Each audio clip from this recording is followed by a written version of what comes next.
And now we pass the floor to Celandine, which consists of Caress, Rosemary, and a guitar with no name.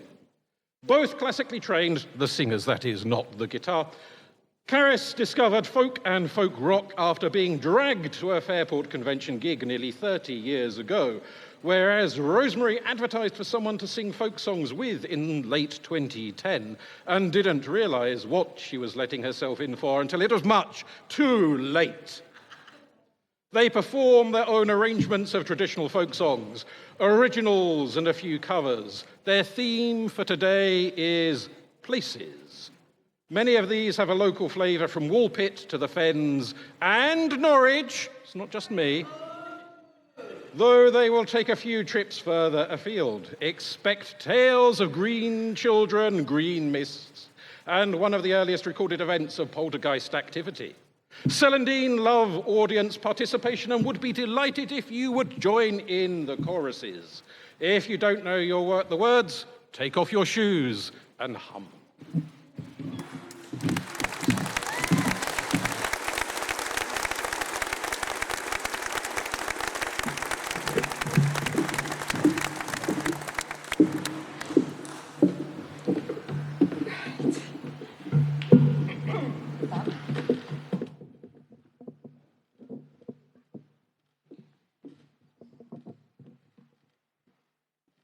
There'll be a brief loud unpleasant noise while I plug the guitar in. No, there won't, because Ron was paying attention. Hello. Definitely nobody forgot to say this, but we have a bar at the back and we have got beer and cider. David has some wine, so he's very happy now. I believe we've got a limited amount of soft drinks, and I think we've got some crisps if anybody fancies a snack as well. So without further ado... Testator silens, cos testis spiritu, silencio.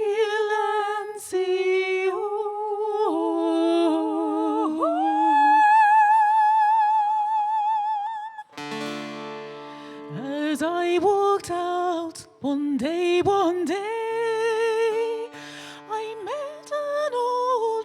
all on the way.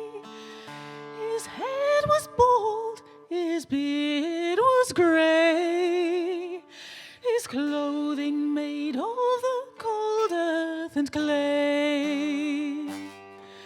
His clothing made of the cold earth and clay. I said, old man, what man are you? What country do you belong unto? My name is Death. Have you heard of me? Oh, kings and princes bow down unto me. And you, fair maid, must come along with me. Oh, I'll give you gold and I'll give you pearls. I'll give you costly rich robes to wear, if you will grant me just a little while, and give me time my life to amend, and give me time my life to amend. Oh, I want no gold and I want no pearl, I want no costly rich robes to wear, and I cannot grant you just a little while, or give you time your life to amend, or give you time your life to amend. In 6 months' time this young girl died. Let this be on my tombstone, she cried. Here lies a poor distracted maid, who in her youth she was taken away, a clothing made of the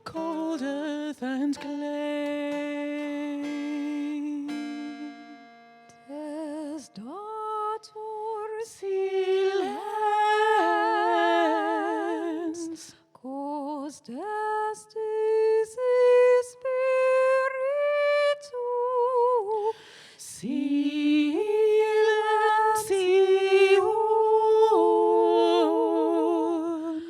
angeli, silence, cause estis spiritu,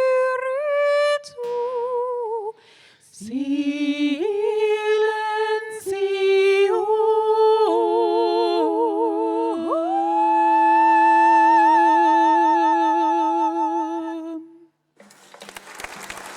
Thank you.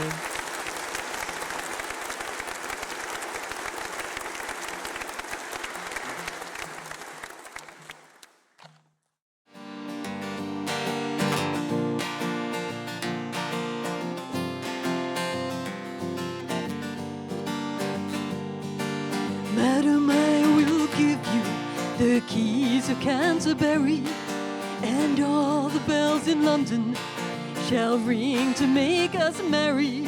If you will be my joy, my sweet and only dear, and walk along with me anywhere. Sir, I won't accept from you the keys of Canterbury. All the bells in London shall ring to make us merry. I will not be your joy, your sweet and only dear, nor walk along with you anywhere. Then, madam, I will give you this fine silken gown with 9 yards of trailing drooping on the ground. If you will be my joy, my sweet and only dear, and walk along with me anywhere. Sir, I won't accept from you a fine silken gown, 9 yards trailing, drooping on the ground. I will not be your joy, your sweet and only dear, or walk along with you anywhere. Then, madam, I will give you this small golden bell, that you may ring your servants, and they may serve as well. If you will be my joy, my sweet and only dear, and walk along with me anywhere. Sir, I won't accept from you your small golden bell, that you may ring our servants, and they may serve as well. I will not be your joy, your sweet and only dear, or walk along with you anywhere. I promise you everything, I promise you the earth can't ruin my value, but you don't know my worth. You don't give a damn about my money or the land, the love, tenderness. I don't understand. You will not be bought, you will not be sold. You won't be mine to have a hold. Or walk along with me anywhere. So, madam, I will give you the key to my heart, that we may be together and never more shall part. If you will be my joy, my sweet and only dear, and walk along with me anywhere. Sir, I will accept from you the key to your heart, that we may be together, never more apart. I will be your joy, your sweet and only dear, and I'll walk along with you. Yes, I will be your joy, your sweet and only dear, and I'll walk along with you anywhere.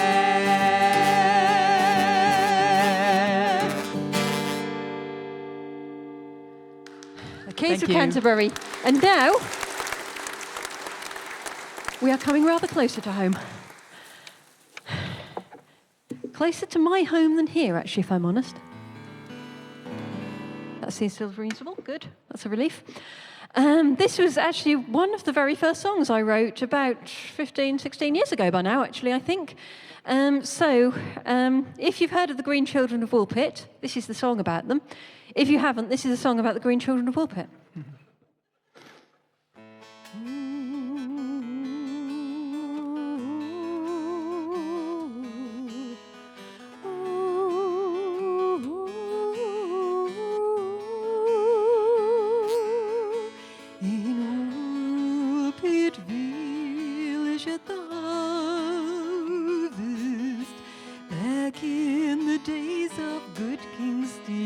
Reign, there came the sound of voices from the pits that trapped the fierce wolves as they roamed. The farmhands stared in amazement. The strangest sight they had seen. A boy and girl were crouched before them, frightened children only, but with skin of green.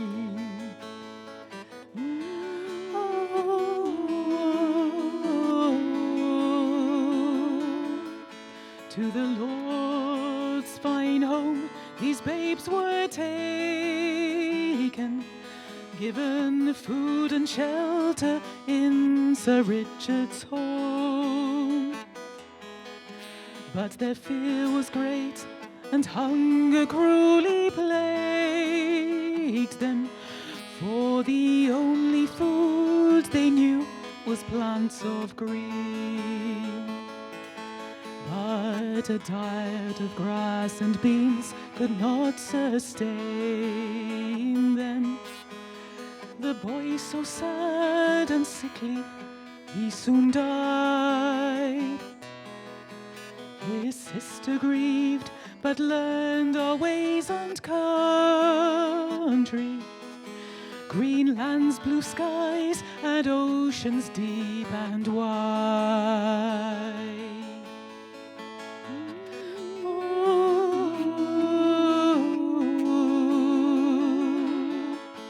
The girl grew up, she became a woman. She learned the language of a newfound home, telling of a land of soft green sun and twilight. From St. Martin's land they carelessly had roamed. And as she grew in strength and beauty, to the city of King's Lynn the girl did ride, with a man whose name remains a mystery, as a servant first, then later as his bride.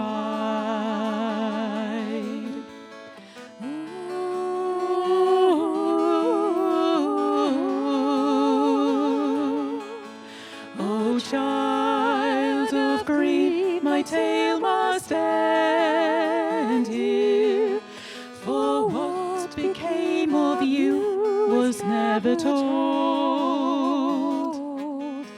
Did you build a home? Did you raise a family? Your descendants could be living in my town. 800 years have passed since your story,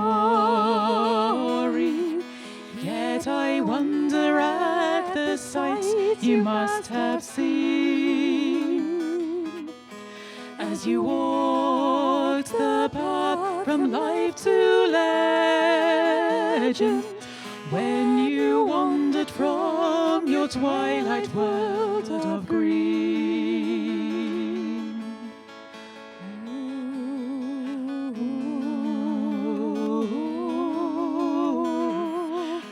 You wandered bright world of green. Thank you. Okay, so this next one is one of those joiny-any ones we mentioned. So we actually, this is one we collected, and we collected this at the Half Moon Folk Club from a lovely old singer called Eric Baker. Eric, we love you. Yeah. Eric passed away earlier this year, and Eric was one of the Suffolk folk singers who you hear who knew every traditional song and performed it in the traditional style. We don't really have Suffolk accents, so we are going to do our best with this one. It's called Candlelight Fisherman, and I researched it a bit, and it was actually collected originally in the 50s from a Norfolk musician, so Norfolk and Suffolk, so we're crossing the border a bit here. So the lyric for the chorus being, just see how the wind do blow. Do you open the pane and pop out the flame just to see how the wind do blow? Now my dad was a fisherman bold, and he lived till he grew old, 'cause he'd open the pane and pop out the flame just to see how the wind do blow. Just to see how the wind do blow. Do you open the pane and pop out the flame just to see how the wind do blow? If the flame don't flicker, he'd know that's not enough wind to go. Do you open the pane and pop out the flame just to see how the wind do blow? Just to see how the wind do blow. Do you open the pane and pop out the flame just to see how the wind do blow? If that silly old flame blew out, there's too much wind, no doubt. Do you open the pane and pop out the flame just to see how the wind do blow? Just to see how the wind do blow. Do you open the pane and pop out the flame just to see how the wind do blow? Now me daddy says to me, if you're ever going to see, do you open the pane and pop out the flame just to see how the wind do blow?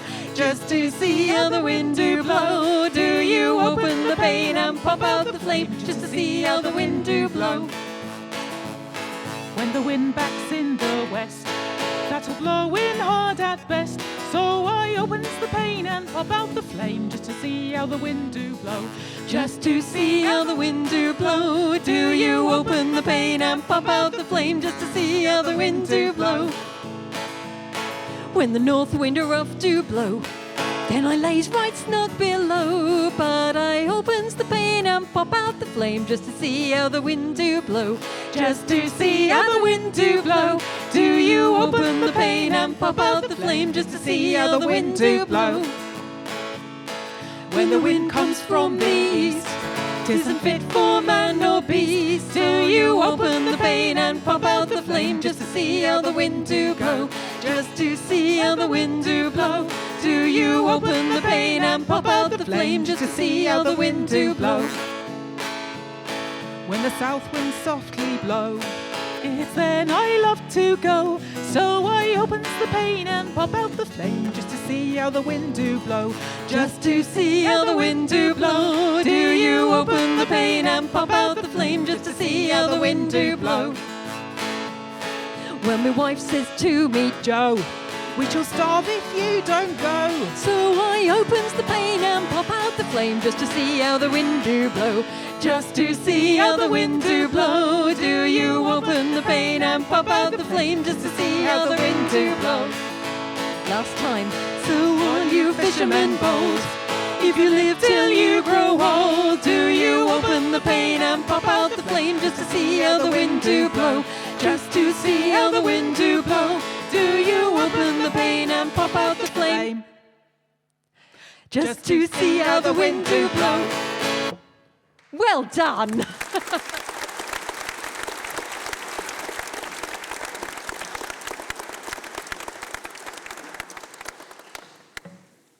This next one is one of our mashups. And we're going to take a little holiday out of the region because we just want to include this one. But you'll recognise at least one of these songs. When I was on horseback, wasn't I pretty? When I was on horseback, wasn't I gay?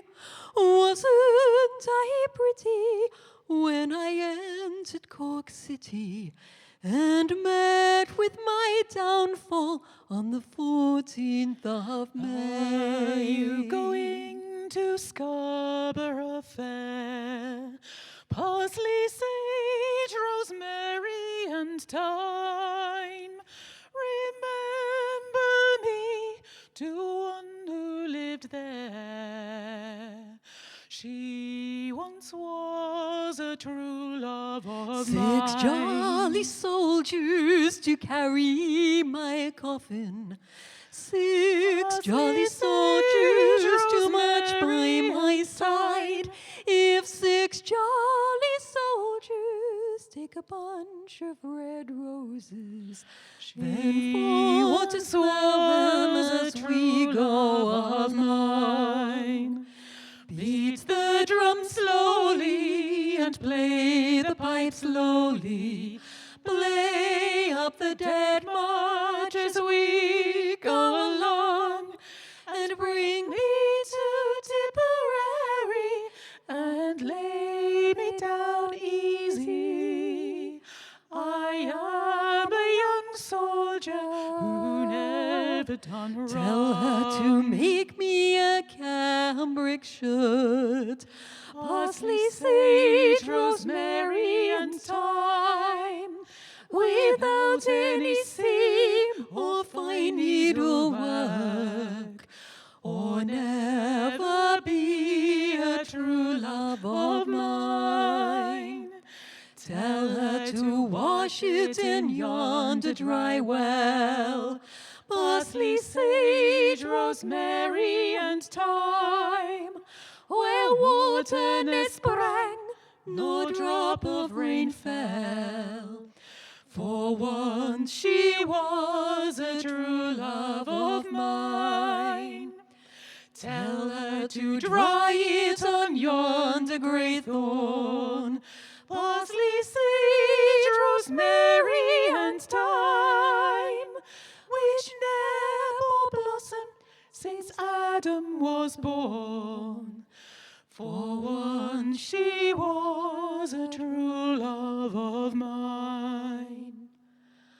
When I was on horseback, wasn't I pretty? When I was on horseback, wasn't I gay?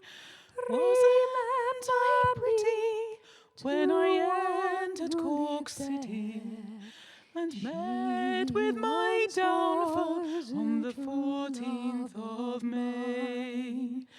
And met with my downfall a true love of mine. Oh, she once was a true love of mine. Thank you.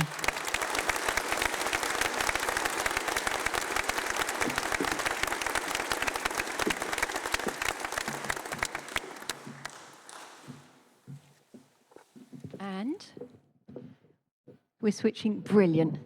Isn't Ron awesome? Yay. Okay, so, and now for something completely different. We are heading over to the Fens for a rather strange and quite sad story, as a lot of ours seem to be, about a girl whose life encompasses the seasons. And I've wanted to do this for about 20 years, and today I get the opportunity. So this was originally by the Albion Band, and this is called The Green Mist.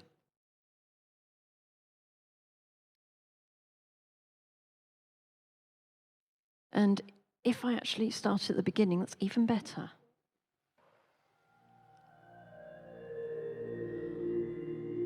Oh, daughter, you look so pale and wan. The frost is white on the window pane. When lately you bloomed in the summer sun. When will we see you smile again?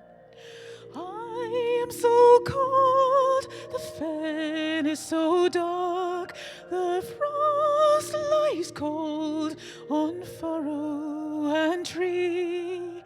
How can I sing like the gentle lark till the green mist brings the springtime to me? Daughter, the springtime is coming soon.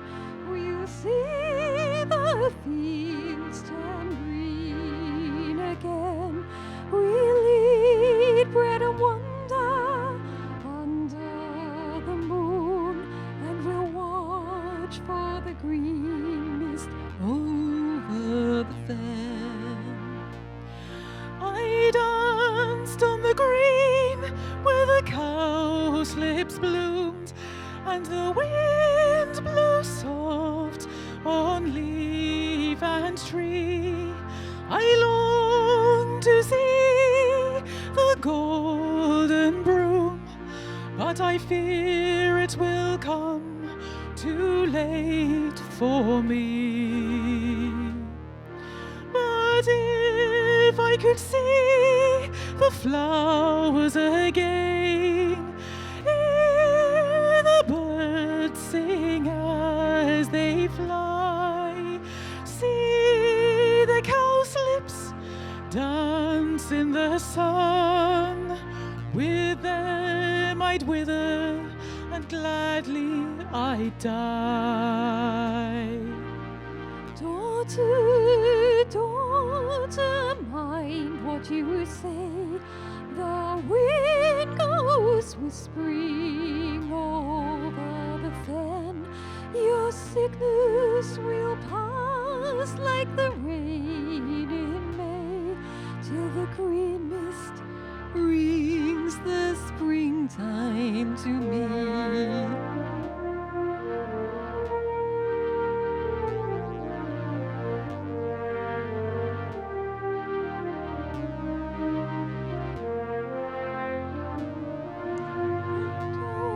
She was thin, And oh, she was pale, like tender shoots in April time.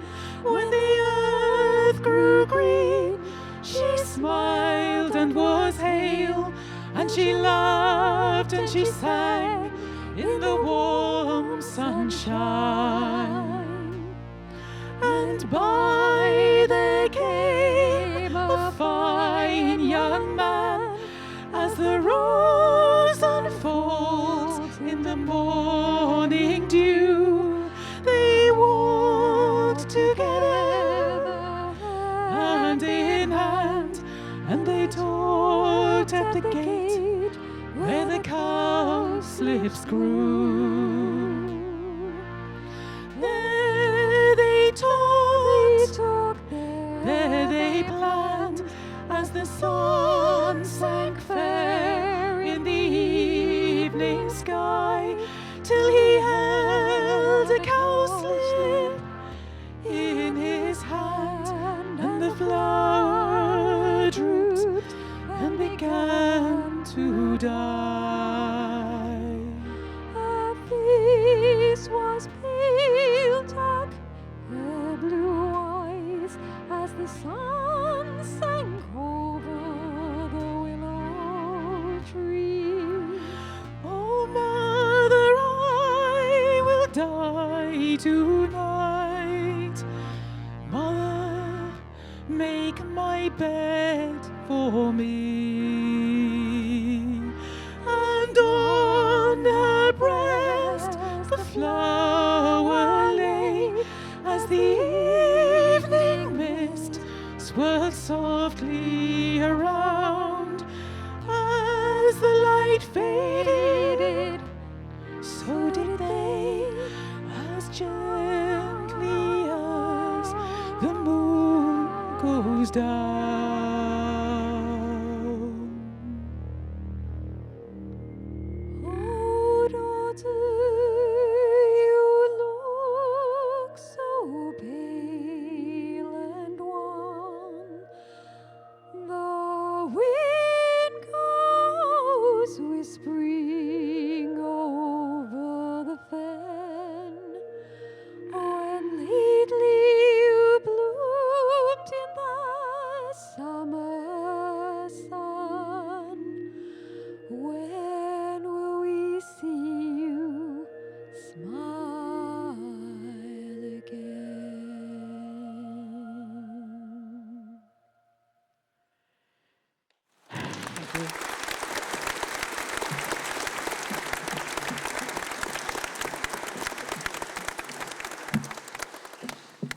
we better do a cheerful nod now, hadn't we? Had.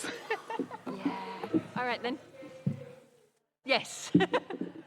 Okay, so this is, we believe, the first ever documented case of poltergeist activity. Oh, And it was documented by one Ralph of Coggeshall, from whom I got the Green Children, and who's documented quite a lot of other things. And poltergeist activity, but it's a story of a changeling. And it was actually her doing it all. So this is the tale of Malakin.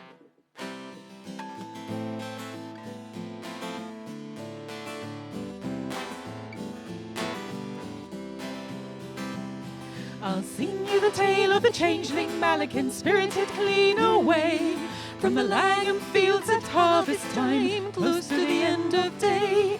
I'll sing you the tale of the changeling Malakin, taken by the Fae. Malakin dance, Malakin sing, Malakin play. Lady Margaret heard the voice of a child as she sat in Dagworth Hall.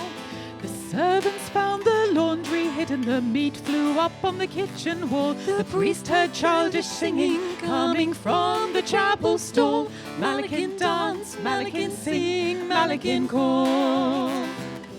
And young Richard Fitzharvey was playing on the stairs when Lady Margaret heard her dear son talking to thin air. He said the voice was his best friend, she felt a jolt of fear. Malakin dance, Malakin sing, Malakin's here. The priest swore that he'd banish her, to the servants' great dismay. So the maid asked, won't you show yourself and tell your name and tale? A white-clad child with golden curls stood framed in the doorway. Malakin dance, Malakin sing, Malakin play. I came from Langham village, or so the fair folk say. They gave me the name Malakin when they took me away. For 7 years I've lived with them, 7 more yet I must stay. Malakin dance, Malakin sing, Malakin play. When Lady Margaret heard these words, her face grew sad and pale. She said the changeling child must stay, her duty would not fail. The servants left out food and drink, so she'd live blithe and hale. Malakin dance, Malakin's told, Malakin's tale. The years they flew, young Richard grew, he trained to be a knight. But oftentimes he thought about that figure dressed in white, till 2 or 3 long years had passed since she'd laughed in the night. Malakin dance, Malakin's quite vanished from sight. Now searching for his childhood friend, he rode to Langham Fair. But not a soul had heard of her, though he asked everywhere. Just then he saw a tiny child, bright-eyed with golden hair. Malakin dance, Malakin sing, Malakin's there.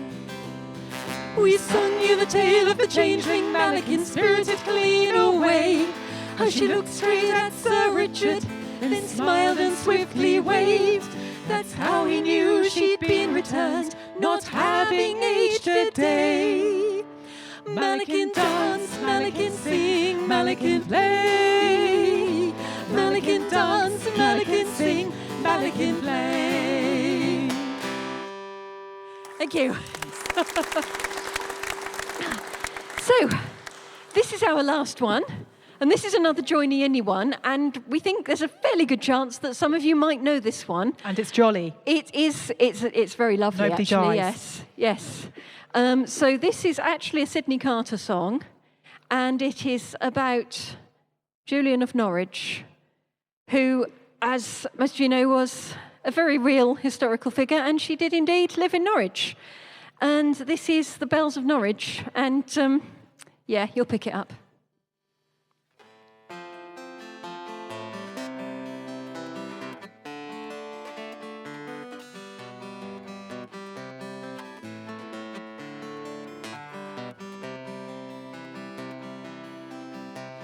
Loud are the bells of Norwich, and the people come and go. Here by the Tower of Julian, I tell them what I know. Ring out bells of Norwich and let the winter come and go. All shall be well again, I know. Love like the yellow daffodil is coming through the snow. Love like the yellow daffodil is Lord of all I know. Ring out bells of Norwich and let the winter come and go. All shall be well again, I know. Ring for the yellow daffodil, the flower in the snow. Ring for the yellow daffodil and tell them what I know. Ring out bells of Norwich and let the winter come and go.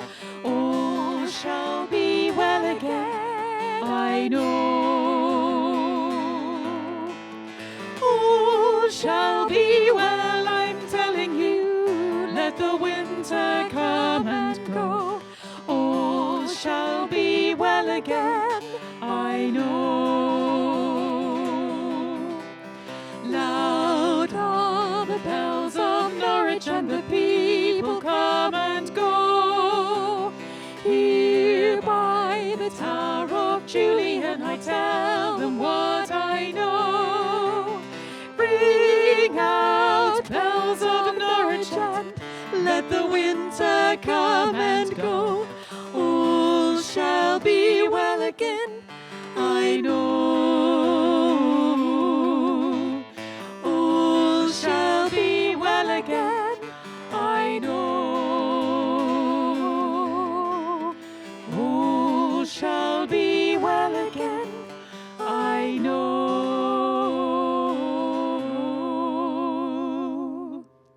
Thank you.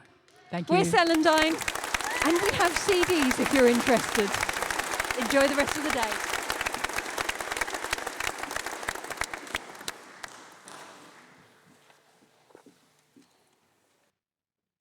So, Justine Demir is a live performance artist working across storytelling, improvisation, hosting, and music, with a performance style that is passionate, energetic, and inventive. She has a unique way of connecting playfully with audiences, participants, and fellow artists. With over 25 years professional performance experience, Justine came to storytelling from a background in community and street theatre. Her storytelling practice, So What's the Story, has been seen her telling and hosting at festivals and events nationally and internationally, including the International Storytelling Festival in Marrakesh, Story Seed Festival in Timișoara, Romania, Cambridge Folk Festival, Bath Literary Festival, Edinburgh Literary Festival, Folk East, and the National Centre for the Folk Arts at Hallsway. Her eclectic storytelling work ranges from work in schools, libraries, and prisons to raucous adults-only one-woman storytelling shows. That raucous. To facilitating story sharing through drama for learning disabled people. She is currently an associate artist with Eastern Angles Theatre Company. The floor is yours.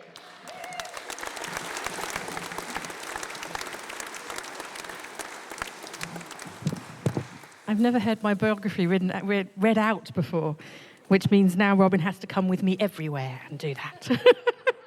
It's great, isn't it? So good afternoon, everybody. I'm just moving this so I've got a bit of space. So as Robin so beautifully described me, my name is Justine Demir and I'm a storyteller and a bit of a songwriter as well. So this afternoon I have 3 stories for you, all from Suffolk. And I was saying to Robin just a minute ago, This is probably the gig I'm the most nervous about. I'm 200 yards from my old primary school. It's just really odd to kind of be back in Bungay. And also, as Robin said, I'm going to be telling the Black Dog of Bungay here where it happened. So who knows what might happen there. And also, the first story that I'm going to tell is from where I live. And I just said to Robin, this is a story called The Motherstone of Martlesham. And I live in Martlesham now. And since I first heard it at Robin's Jipperswick Storytelling Circle, which was still the best storytelling circle I've ever been to, only because everyone just took the mick out of Robin and everybody else. It was kind of fun. I never laughed so much. And I've told this story all over the world. I've told it on 3 different continents, but I've never told it in front of somebody who was there the first time I heard it. So I've no idea how it's changed and grown. But yeah, let's start with that one. Then we'll have a song, then a story, then a song, then a story. The story goes like this. Where I live in Martlesham, about a mile from it, there's a big retail park that's up on the hill. And it's got Tesco's and Pets at Home. And it's even got McDonald's now. And a few hundred years ago, maybe 300-400 years ago, it wasn't a retail park. It was farmland. And it had just been bought by one Farmer Brown. Farmer Brown had a good harvest the year before. He'd made a little bit of coin. And he thought, I'm going to buy those 3 fields, build my fortune. So this was the day when he was about to start ploughing. And he sends his ploughman up to the top of the field. And the ploughman, they hitch the plough to the horse. And they say to the horse, walk on. Now, I should say that when I first heard this, it was told by a wonderful storyteller called Terry, who I remember did a really good bit with the horse. As an aside, I was always really jealous of Terry because his job was doing ladies' feet. He was like a podiatrist, you know. And he always used to say that the ladies used to tell him their stories, and this is one of those stories. Anyway, so I probably can't do the horse bit as well as he did, but imagine, yeah. So the ploughman said to the horses, walk on. And the horses went, The ploughman said, walk on. And the horses went, And Farmer Brown said, that's the first day of ploughing, boys. What's the matter? And the ploughman, they looked in the ground and they went, there's all these little stones in there, you know. I don't think we're going to get the plough through. Why don't you get the women from Martlesham? They can collect all the stones up and then we'll start again tomorrow. Farmer Brown thought, well, one day before I start making my fortune, won't matter, will it? So he called round all the villagers of Martlesham, all the women, they've got all their baskets, and they all went through all those 3 fields and they took out all of the little stones. And when they got to the end of it, baskets and baskets full of them, they tipped them outside Farmer Brown's house, just outside his stone wall, and he paid them and off they went. The next day, he thought, great, I can start my ploughing. Sent the ploughman up, ploughman hitched the plough to the horses, said to the horses, walk on, and the horses, nothing. Said to the horses, walk on, and still nothing. Farmer Brown said, what's the problem now? The ploughman said, it's all them little stones. They're back. Farmer Brown went, how can they be back? They're outside my house. He said, no, they're definitely back. Farmer Brown said, oh, the women must have missed some. I'll call them back in again. So he called back all the women from Martlesham, and they all brought their baskets, and they all filled up all the stones, once again tipped them out all outside Farmer Brown's house. He paid them, went on his way. Well, that's only 2 days we've lost. It's all right, we'll start the 3rd day. 3rd day. Sent the ploughman up, hitched the plough to the horses. Walk on. Walk on. Still, the plough would not go through the soil. Farmer Brown said, don't tell me they've come back. Ploughman said, sorry, Farmer Brown. And Farmer Brown did what some people do when they have a problem. He went down the pub. He went to the Red Lion in Martlesham. It's a lovely pub. If you ever come and visit me, I'll take you there. Does nice meals now. And he went to the Red Lion in Martlesham, and he sat in the corner, and he started drinking. Pint after pint after pint. And he was getting sadder and sadder and drunker, until the landlady came over to him and said, what's the matter with you, Farmer Brown? I thought you had a good harvest last year. He said, I did. I had a really good harvest last year, and I spent all my money on these fields, and I can't plough. There was those little stones in them. The landlady went, I think, Farmer Brown, what you need is old Mary's help. She says, who's old Mary? She says, old Mary, she's like a wise woman. She lives by the creek. If you just walk through the trees, and then you'll see she's got a little shack on the side of the creek. Farmer Brown says, then this is worth a go. So he staggered out of the Red Lion, stumbled and tripped all the way. Tripped, that's a different story, isn't it? Tripped all the way through. And that's not easy to do if you've ever been from the Red Lion trying to get to the creek. It's very muddy. Anyway, he stumbled all the way through that little forest, and he saw, just on the side of the creek, just in the trees, a little shack. So he went up to the shack and he knocked on the door. Now, I don't know if you've been told this yet, but when a storyteller says he knocked on the door, you've got to find something to knock on. You ready? You've got some good wood here. There we go. Lovely. And the voice inside went, all right then. Old Mary comes to the door. Door opens with a creak. She says, what do you want? Farmer Brown says, oh, it's terrible. It's like, old Mary says, you better come in. And he goes into the darkness, and she sits down, and she's got a face that is like, it's got more lines on it than it looks like there's face for, you know. And Farmer Brown tells her his woes, and she said, well, I can help you with that, but that'll cost you. He says, whatever you want, just tell me, I'll pay you. She says, that'll cost you 1 pig, 1 bag of wheat, and enough firewood to see me through the winter. Farmer Brown says, fine, it's very, very reasonable, just tell me what to do. And she said, well, the thing is, Farmer Brown, all them little stones, those are the children. Those are the child stones. She says, you need to find the mother stone, because if you don't find the mother stone, that'll just keep producing children, won't it? Farmer Brown says, I don't know what the mother stone looks like. She says, oh, it's very simple. It's like this big round stone, and in it, it's got lots of little stones. You'll know it when you see it. Farmer Brown says, thank you. I'll send your payment in a moment, promise. He staggers home, wakes up the next morning, remembers what old Mary has said, and before he sends the ploughman up this time, he calls all the women from Martlesham. He says, I need you to clear all the stones that are in the ground, and whoever brings me the mother stone will have 1 gold coin. Well, the women worked hard that day.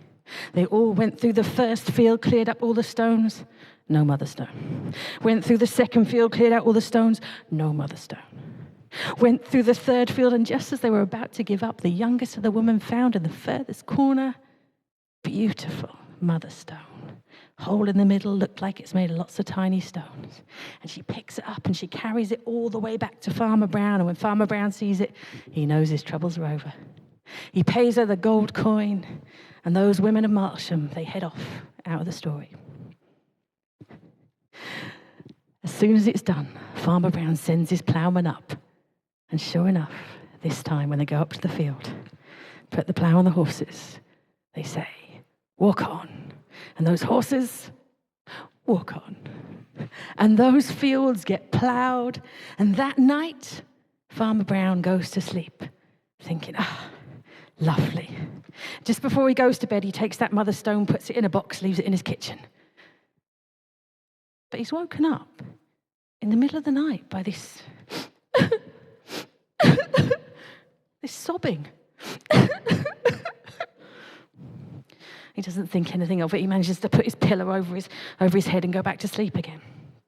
The next day, they carry on working on the fields, and then next night he goes to sleep and he's woken again, and the sobbing's even louder.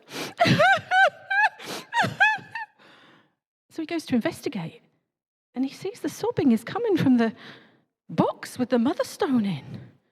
And he starts worrying it might be haunted or something, so he wraps it in a blanket, puts it down in the cellar, shuts the door, goes back to bed.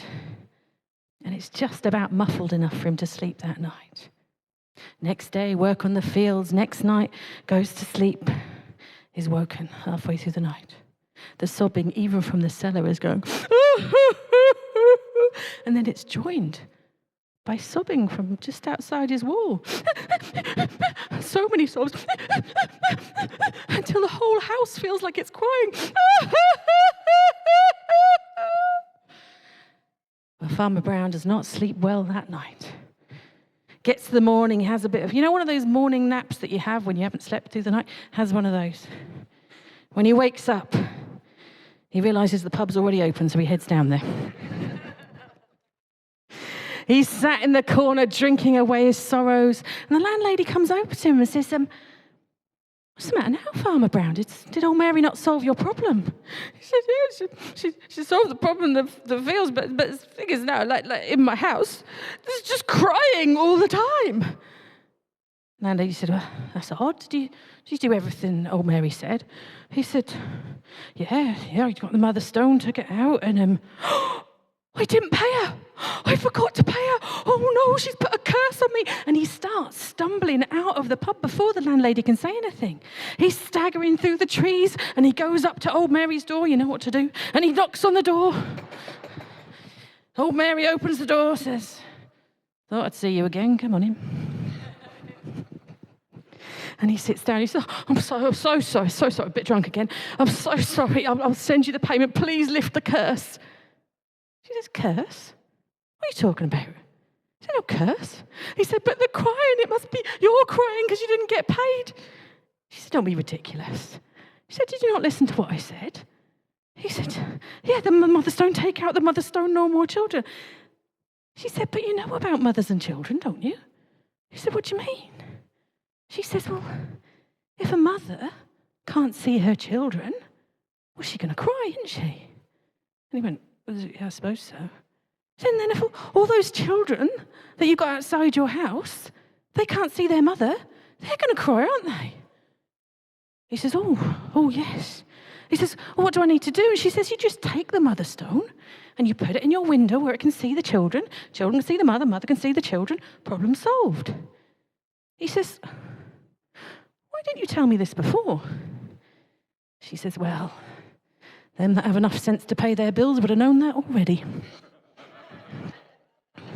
So he sends immediately for his boy to bring that pig of his and the wheat and the wood.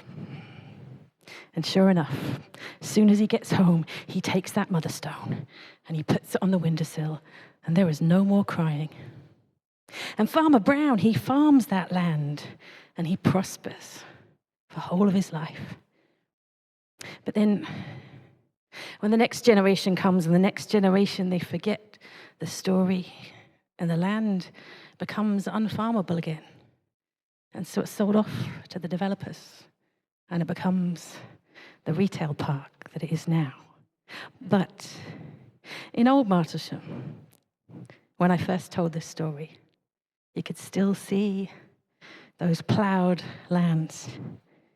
And in the houses, in the older houses, you could still see in the windowsill the mother stone, just like was on the windowsill of the lady who told this story to Terry, who told it to me and Robin that night. And I've told it ever since. And that is the tale of the mother stone of Martlesham. Thank you. I should say, the reason I say when I first told this story, it was farmland. What's happened now is a lovely ending to this story. There's a farmer there called Farmer John who sort of farmed very ethically, very environmentally friendly for a long time. And he decided to retire, and when he did, he donated that land to Suffolk Wildlife Trust. And it's now what's known as Martlesham Wilds. So I'm going to say, if you loved that story, go and donate to them and go and see some of the things at Martlesham Wilds. I went for a bat walk there in the summer. It's amazing. So I love that land has kind of even gone beyond that and it's going back to nature again. So, time for a song. Hey, let me put this down. Hold on.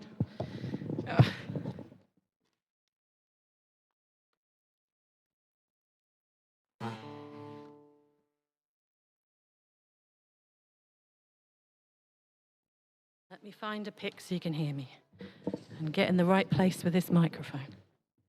So this is the first of two songs I'm going to sing for you.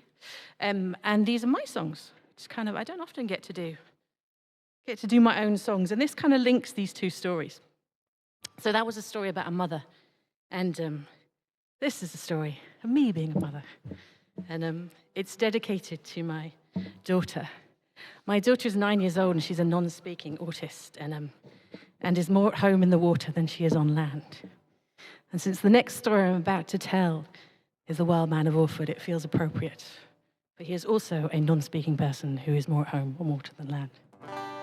This is called Mermaid.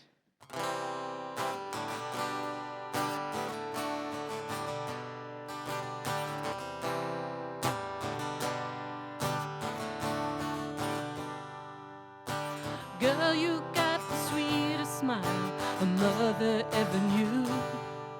So every time we walk that path, my heart is in my shoes, singing all the old songs so we both can make it through. 'Cause I can't see why they can't see what we all see in you. They don't think you understand, but I just know you do. 'Cause every time you take my hand, that bright soul shines on through. And I will keep on fighting till they all can see it too. They know nothing, we are nothing without you. They know nothing, we are nothing without you.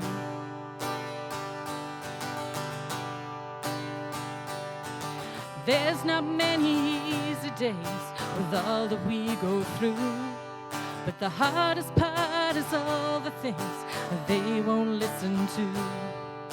Share your hard-won wisdom and they treat you like a fool. Don't tell a mermaid how to swim when you've never been in a pool. 'Cause they don't think you understand, but I just know you do. 'Cause every time you take my hand, that bright soul shines on through. And I will keep on fighting till they all can see it too. They know nothing, we are nothing without you. They know nothing, we are nothing without you. 'Cause darling girl, there's magic in every moment spent with you. And the way you sing, the way you touch, shows us this whole world new. And I thank you for your patience, your love so strong and true. And I pity those who will not learn what we all learn from you. 'Cause they don't think you understand, but I just know you do. 'Cause every time you take my hand, that bright soul shines on through. And I will keep on fighting till they all can see it too. They know nothing, we are nothing without you. They know nothing, we are nothing without you. Thank you very much.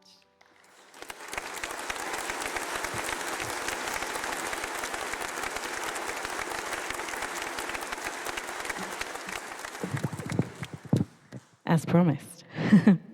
My next story is The Wild Man of Orford. It's a story I've been telling for a number of years, and much like actually the Black Dog I'm about to tell, the first time that I told The Wild Man, it was commissioned to be in Orford Castle. So it really feels like kind of it's of the place. The strange thing is that the story starts at Orford Quay, and I hadn't actually been there until earlier this year.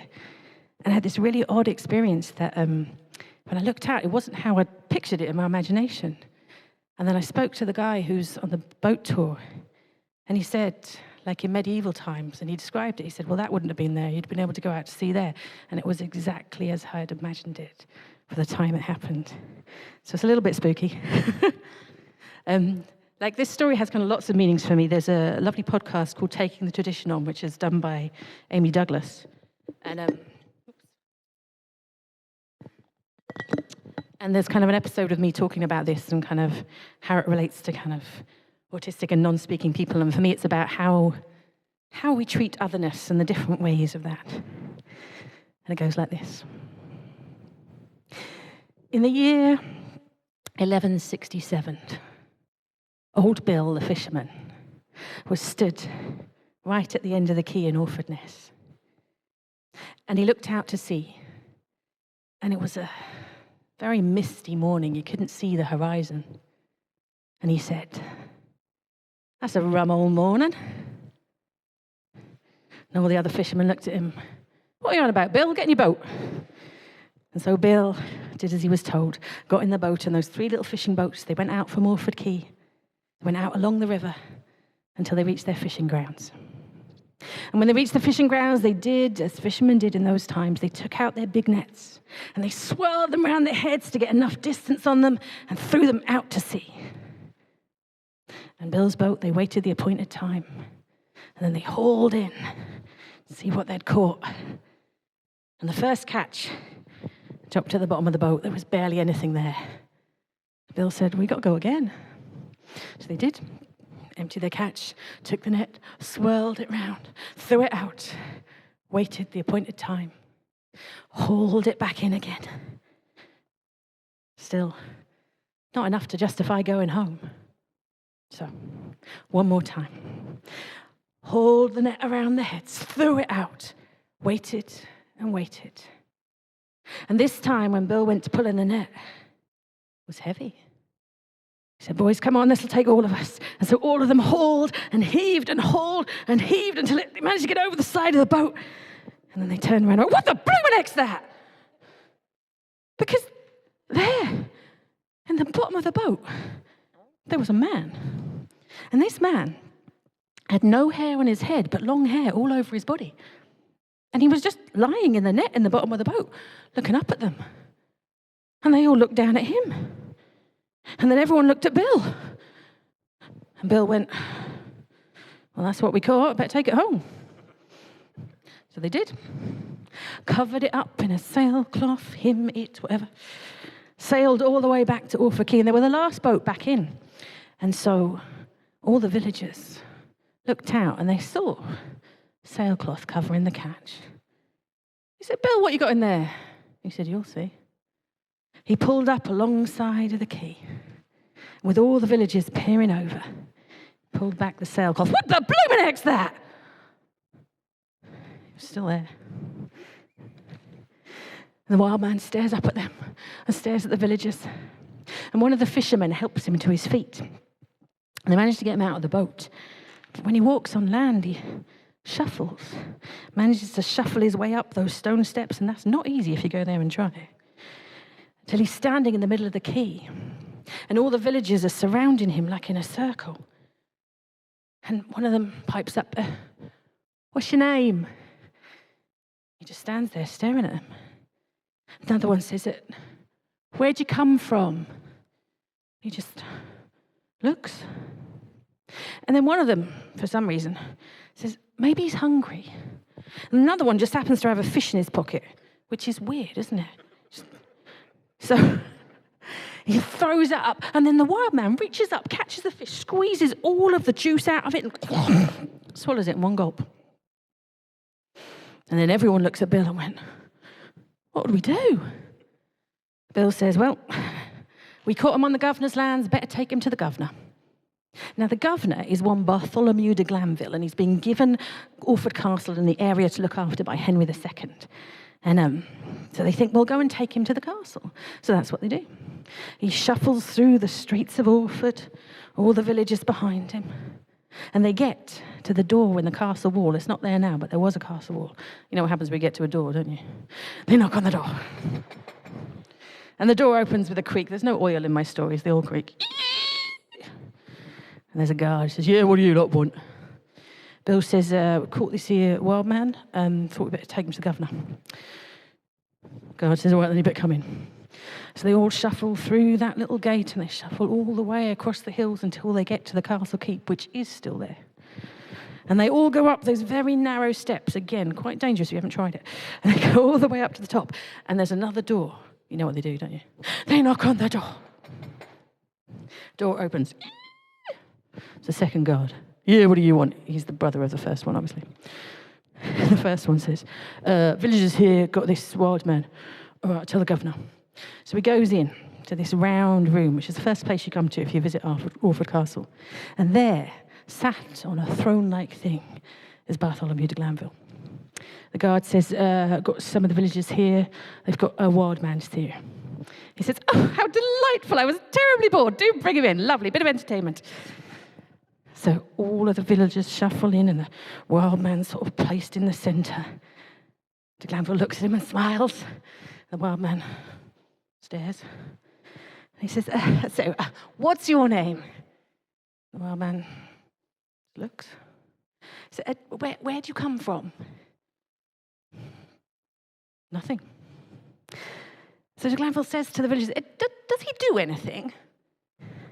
Unfortunately, Same villager that likes to keep fish in his pocket has brought one with him, throws it up in the air. The wild man once again catches it out of the air, squeezes all the juice and all the bones and eats it in one go. De Glanville says, "Oh, that is so entertaining. Lovely. Thank you so much. I'll keep him. Off you go." And so all the villagers shuffle out, and old Bill looks back at the old wild man, and the wild man looks at Bill. Doors closed behind him. And de Glanville, well, he looks after the wild man, gives the wild man the run of the castle. He's allowed to go down into the kitchens where they cook things. He's allowed to go up onto the ramparts. They even build him this beautiful bed. It's like a chaise longue that he can lie on. And the wild man seems not too bothered by it. De Glanville's happy. He's got some company. But the one group of people that aren't happy is the servants who work in the castle. And they go down the pub. There's a lot of pubs in my stories, aren't there? Anyway, they go down the pub in Orford. I can't remember which one. And they start talking, just sharing what's happened in their day. And the maid says, "Oh, do you know what?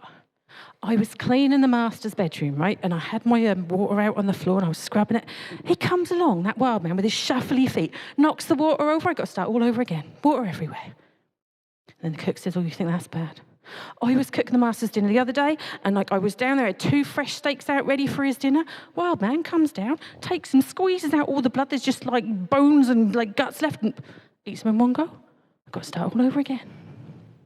And then nobody knows who it was, but someone says, "Well, that ain't right, is it?" I goes, "What do you mean?" "Well, that ain't right. If you can't speak, then you can't say his prayers. So he can't be God's work. And if he's not as God's work, then he shouldn't be in the king's castle." And you know what it's like when someone plants an idea? It kind of grows, doesn't it? Until all of those servants are so worked up that they know they can't say anything while de Glanville is there. So they wait until de Glanville is called down to business with the king. And as soon as he's gone, and the wild man is sleeping peacefully in his bed, those servants set upon the wild man. They drag him out of their bed. They tie him to a chair, and they start interrogating him. They say, "What's your name?" And the wild man doesn't say anything. They say, "Where'd you come from?" The wild man says nothing, but they won't stop. "What's your name? Where'd you come from? Say your prayers." The wild man just stares at them. And when he won't say anything, they grow more angry and they start beating him. "What's your name? Where'd you come from? Say your prayers." They go on into the night.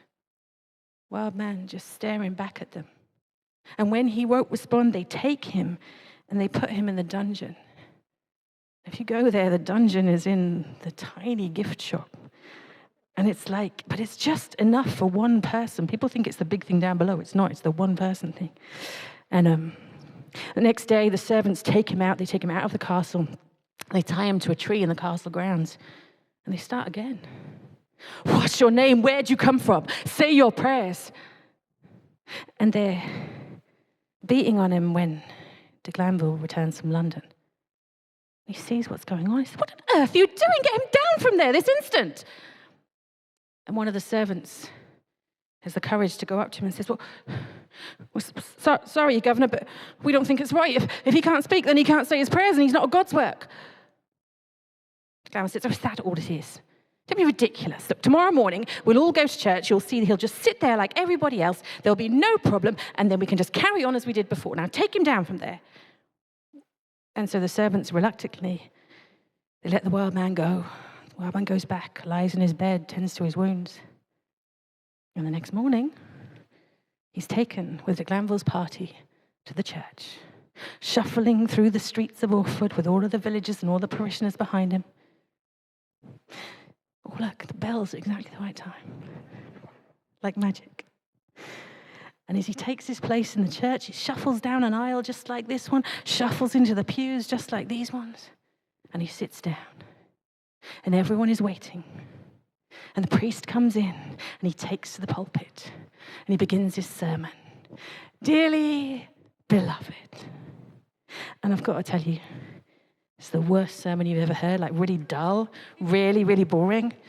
And like everybody in the church just wants to get up and walk out, and the only person who doesn't know that he shouldn't is the wild man. Wild man stands up, shuffles out, leaves the church. So, de Glanville knows that he will have to make a compromise. So the compromise is this.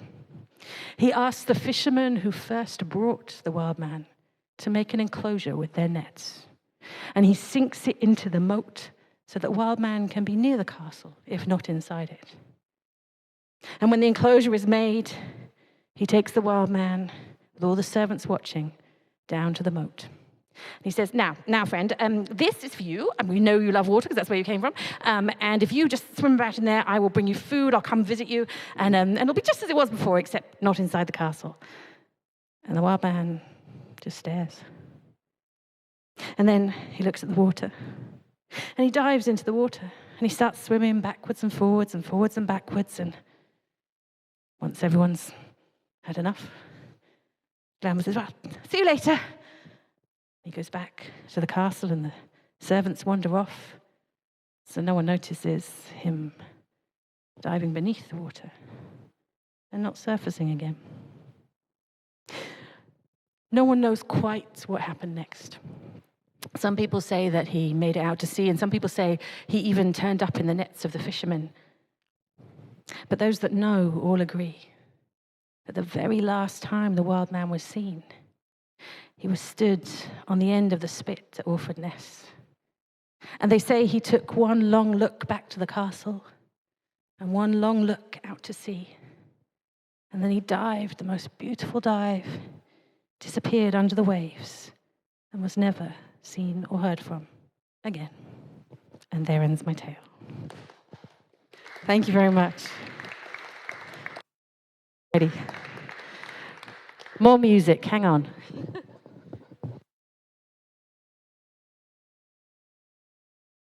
Change over. There you go.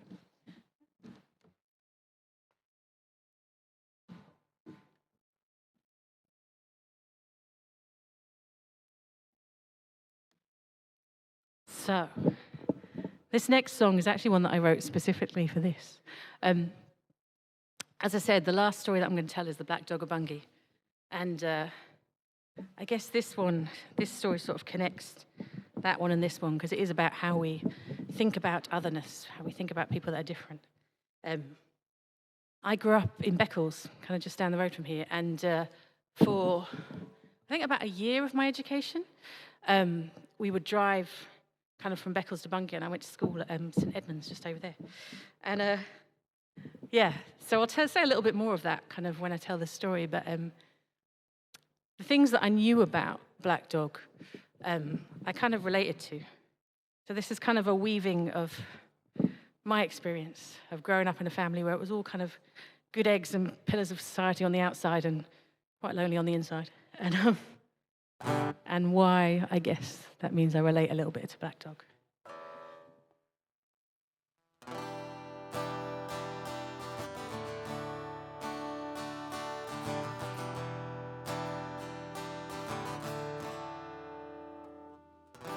Cigarette smoke through an old car window as she watched the field go by. All alone in her imagination, she never questioned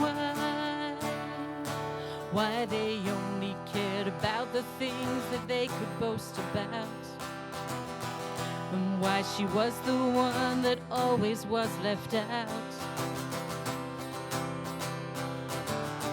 That little girl, that big black dog, one and the same. Lost and lonely, confused and frightened, always to blame. Always to blame. Always to blame.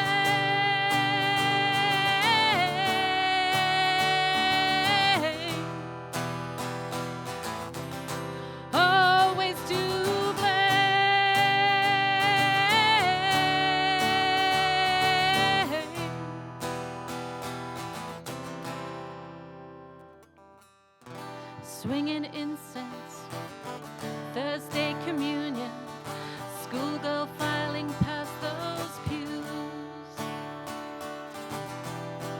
always dreaming this misunderstanding one day would be old news. But they never heard a single word she said, laughed at all those silly stories in her clever head. That little girl, that big black dog, one and the same, lost and lonely, confused and frightened, always to blame, always to blame,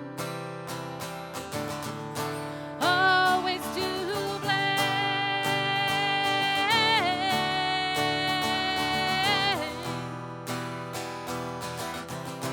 always to blame.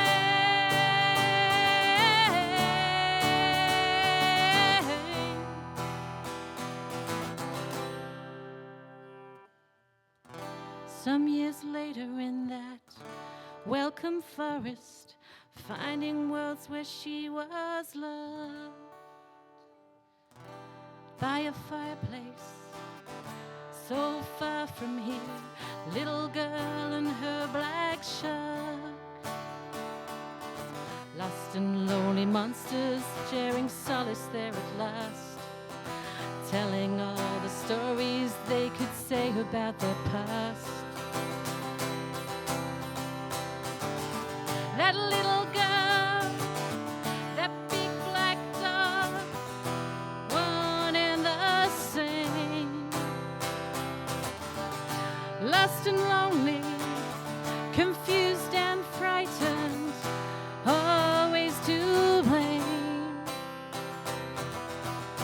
always to blame, always to blame,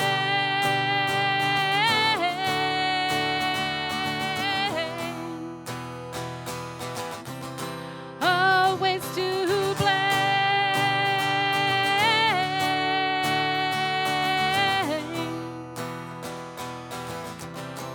always to blame.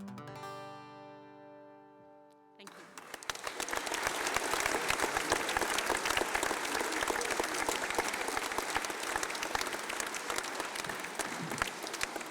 Last story.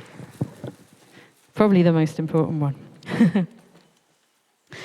So, yeah. As I said, I used to come to Bungay to school, and we used to come, as it says in the song, when we were driving. My mum had one of those old Morris Mini Miners. Do you remember them? And it was one of those turquoise blue ones, like really weird colour. I've never seen it on any other car.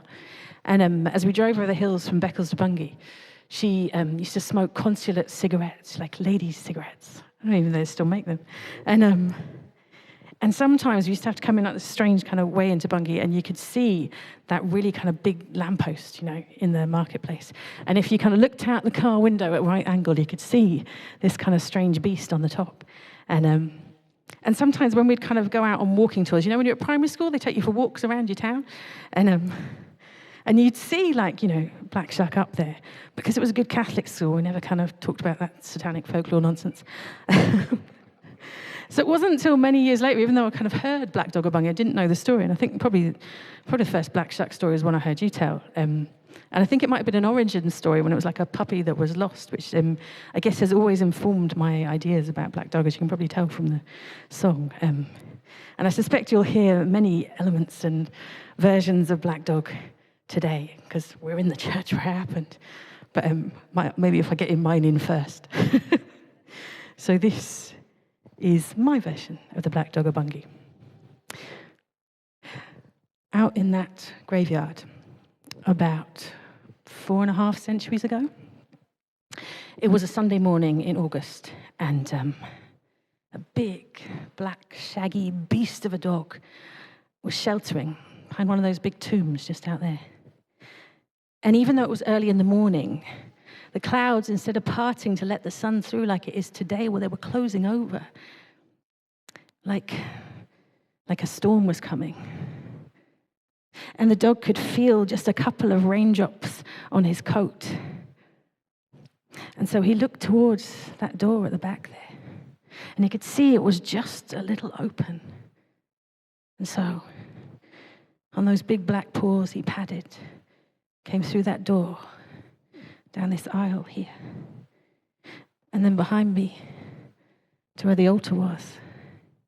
Now, the altar at that time had space underneath it, and so it would have a big altar cloth over it. And so that dog, his shaggy muzzle, pushed the altar cloth aside, crept underneath, and in that relative warmth, he went to sleep. And as he did so, on the road coming into Bungay, Jack and Mary were just walking in for Sunday worship. And Jack, he looked up at those strange clouds in the sky, and he said, "That's been a rum old August." Mary said, "I ever told you you sound just like your cousin Bill in Orford?" He said, "Yeah, what of it?" She said, "No matter." She said, "Yeah, do you know what? It's not just been a rum old August. That's been a rum old summer." Because it had. Summer had not been the warmth of the sun to warm your bones and get you ready for winter. It had been cold and windy and rainy that summer, as if the world had turned upside down. Summer was winter and winter was summer. And they too felt the raindrops as they pulled their coats around them and hurried to the church. And just as they were coming down the path back there, they could see old Joe, the church warden. He was up on the roof trying to mend the guttering. And Mary had no truck with people doing work on a Sunday. She looked up at him and said, "Coming in then, Joe?" He said, "I'll come in when I'm done." Mary turned to her husband and went, "He's a heathen, that one. Don't be surprised if God strike him down from up there." Jack said, "You keep a civil tongue in your head, we're going to worship." So they came in. As the clouds were gathering, it was getting darker and darker. They came in and they sat just over there. And in front of them, there was already a couple, an old couple, knelt down, heads bowed in prayer. Parishioners sat just as you are here, but not bright sunshine like this. The clouds grew darker and darker. The wind howled around the building. The rain beat on the windows until it was so dark in here they could barely see one another in the pews. So dark that they didn't even notice the priest coming in until they heard his footsteps on the pulpit, probably not that pulpit. It was so dark, but the priest knew he should begin the Mass to try to calm his parishioners. And he began. "The Lord be with you." Crack! Suddenly, a flash of lightning lit up the whole church. It was as bright as it is now, and then suddenly back into darkness again. Sorry for those of you with heart conditions. There's more coming. Breathe in. And the parishioners nervously looked at one another and said, I think the response they had to say, "And also with you." And the priest continued. In the name of the Father, crack, and the Son, crack, and the Holy Spirit, crack. And suddenly, in that last lightning flash, the dog awoke, and he leapt out from underneath that altar cloth, and just slashing everything that was in his way, just in the terror of the noise and the light. And he went down the aisle, and he went to that door, and he clawed, and he banged on it until it opened. And then he ran out down the street and across the marshes, and he was gone and gone and gone. And back here in the church, the door swinging on its hinges. And Joe, the warden, came running in. He said, "What happened?" I was up on the ladder and then he stopped. He saw Jack and Mary huddled together, staring at the old couple whose heads had once been bowed in prayer, but now were quite broken by the beast. And then in the aisle just there, a young man with claw marks down his back. Still alive, but barely. It was the priest who gathered himself first, and he came down and he carried the young man. And all the parishioners in silence followed him as they took the young man home and they tended to him. And eventually his wounds healed, and the people of Bungay looked after him. He could never work or do much again, almost as if they looked after him, then they would be protecting their town. And they told the story of what happened until people forgot it, and then they put it in the symbols on the weather vane, in the names of the things. And maybe putting it out there as that talisman worked, because as far as I know, there has never been another tragedy involving that black dog. But I don't know. It's been a rum all summer. And there ends my final tale. Thank you so much. Thank you so much for listening. Thank you for having me. You've got an amazing lineup, and you've got the incredible Robin, who I've now performed in front of so I can relax. Thank you so much. Enjoy the rest of your day. Triangle.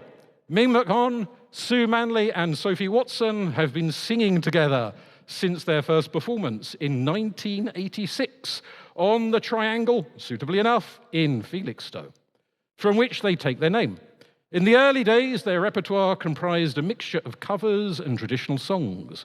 They gradually started co-writing their own material, building on the solid foundation of Mim's composing and arranging skills, and this forms the backbone of their modern repertoire, alongside settings of poems and the traditional songs that they have always loved. They are looking forward to singing some songs for you this afternoon. Their set this afternoon takes the listener on a nostalgic wander up and down the eastern coast of England, largely around Suffolk, but with an occasional diversion to foreign climes. They will visit a few pubs along the way, many with memories and stories of their own to tell. The floor is yours.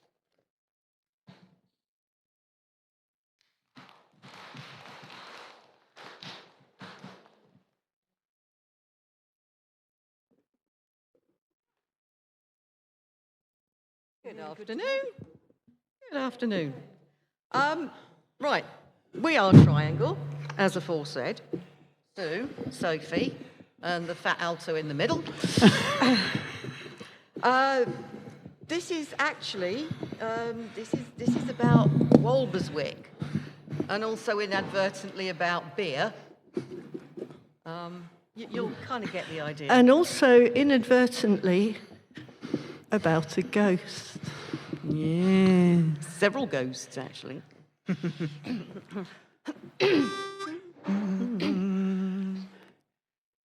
we on G? Yep. If you go out to Walberswick before the fall of night, there's pretty old world cottages and vistas of delight.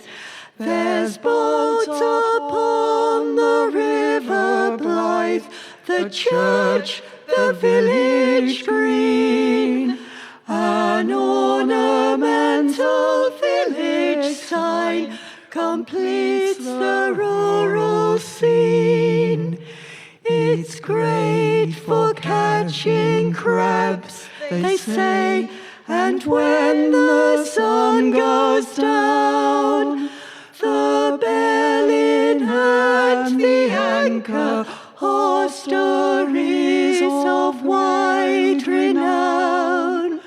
But wait, we said, the bell, ah yes, we have a tale to tell of darker forces, ghosts that haunt the environs of the bell. For a bark of grisly aspect appears when storms do roar. Her rigging wide, her sails all torn, she heaves against the shore, and on the land a phantom coach with headless horses driven, by one hanged for another's crime, whose sins were not forgiven.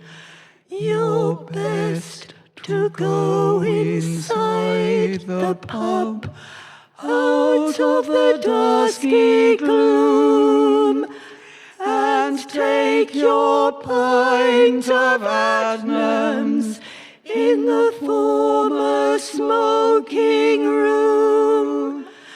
That quiet old boy sitting there, you raise your mug, say cheers, and as you quaff before your eyes, the old man disappears. Your pint, of course, is ghost ship, the beer that took its name from the bark of grisly aspect and really dubious fame. A beer inspired by Walberswick and eerie tales of yore. So what's to do?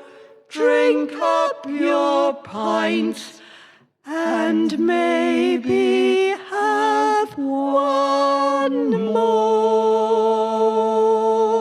The Ghost Ship, written by Mim. Thank you very much. That's very kind of you. Right. This is special. This is something a bit different. Sorry, I need to make sure I'm not falling over the keyboard. Are we booming a little bit? I think we're all right. Okay. I think we're all right. I just don't want to fall over the... Please tell us if we boom. This, my grandfather, Peter Hewitt, he was a published poet. He was head of English at Northgate Grammar School for boys in Ipswich back in the 50s and 60s. And we thought it would be nice to read a couple of his poems because in they're between the impossible songs. to set to music. Because they're impossible to set to music, but also a couple of them are sort of fit in with our theme of pubs along the coast. This one is set in Southwold, and it's called Figurehead.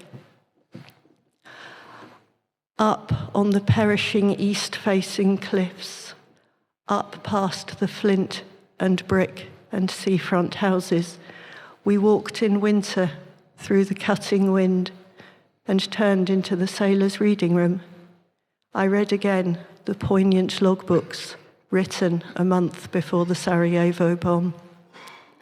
I stood to thaw myself before the fire, which smelled of polished grates and tarry coal, and gazed at the 4 bright figures up aloft, 4 figureheads high on the wooden walls, life-size and bright and staring, leaning outwards, painted in vivid primaries, glossily varnished. 3 of them, females with straight-parted hair, had long necks, green or crimson stomachers cut off below the waist, slenderly vanishing to nothing. No arms, tapered, no pelvis, not there.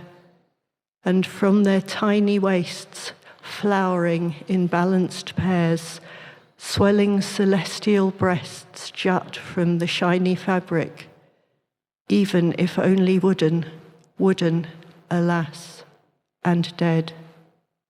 Through the soft tropics, through the ice-capped waters, on the long voyages, The young merchant seaman saw the radiant figurehead on the ship's prow, day after day the brightest vision on the land seascape.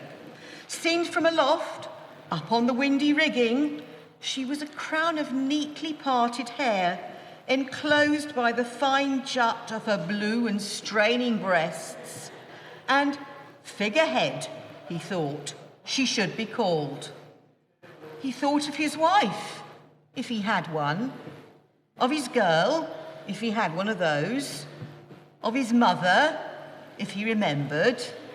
Each time he saw her duple-profiled rise, he thought with tears of being bosom friends, and all the while his calloused hands were cupping in his round skull not the hard varnished wood, but warm and soft and heartfelt, the source of life. Only a few more days, and, heaven help us, nights to tack along the coast, Forth, Tyne and Humber, to sail at last by dear old Cromer Lighthouse and come to anchorage on Yarmouth roads. My palms still ache, and will do till I die. Thank you. It was written by Peter Hewitt in 1985. This is, excuse me a minute.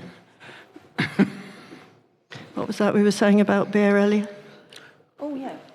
I drank mine. It was only a half. Right. Staying with memories of my grandfather.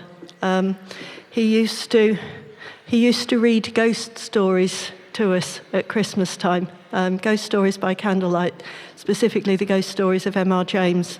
And I always particularly liked "O Whistle and I'll Come to You, My Lad," which is set in Felixstowe at the Ferry Boat Inn. So we're still on the local coast and we're still in a pub. But this is not about the ferry boat or the coast. This is It's about Peter. This is a memory. You want one of those?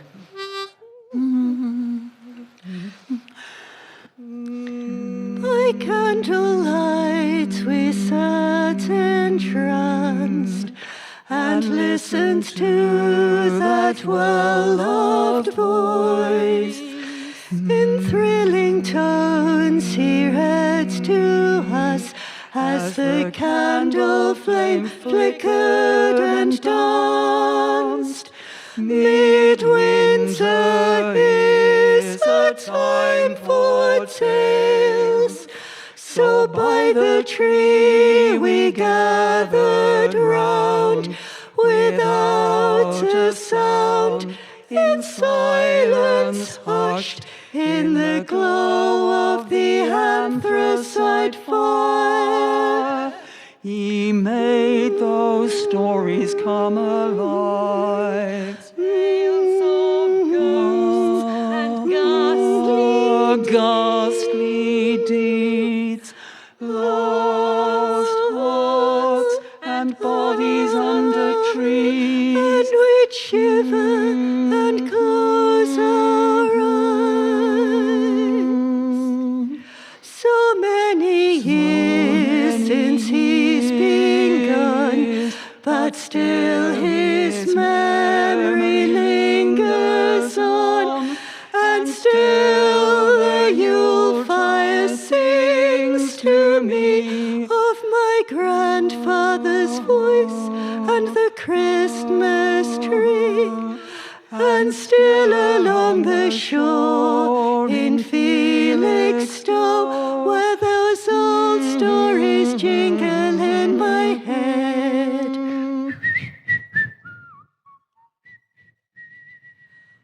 One line stands out from all those years ago. Oh, whistle and I'll come to you, my lad. Oh, whistle. Thank you.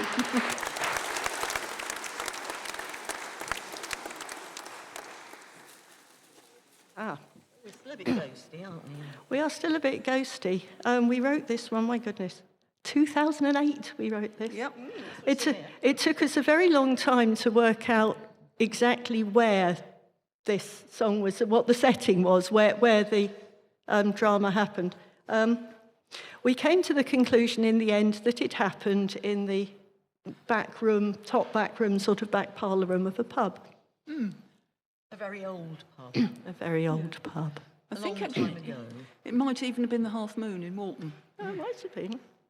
I remember that coming up in conversation. There you are, you see? Another Okay. pub. Okay. Yes, it See did. if you can work out what's going on. That's you. Rob, you start.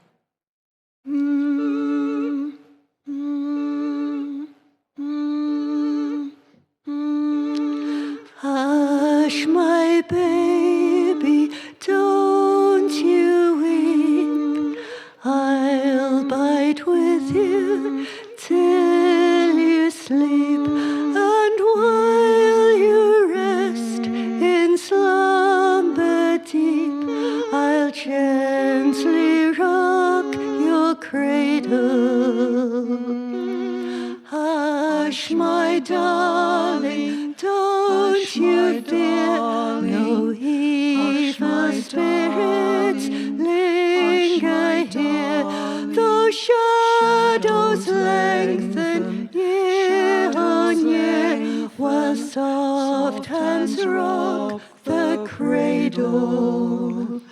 They are but visions in your mind, and though they're strangers, yet they're kind.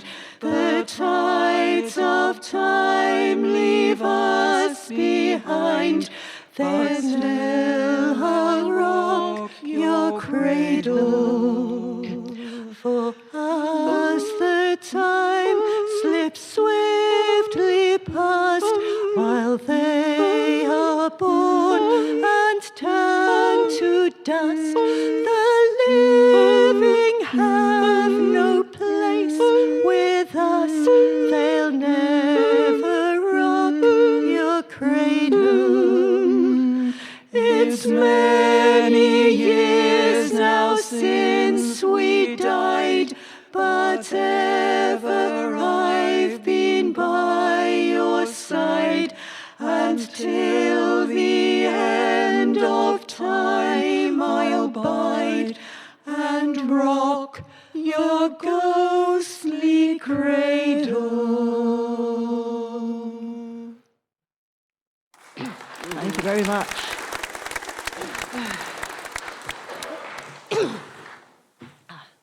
We're going to do, well, it's almost a cheerful one. Yeah. Well, it this- would be a cheerful one. This started off when I first, I started out to to write a poem about pubs, about, you know, our local pubs.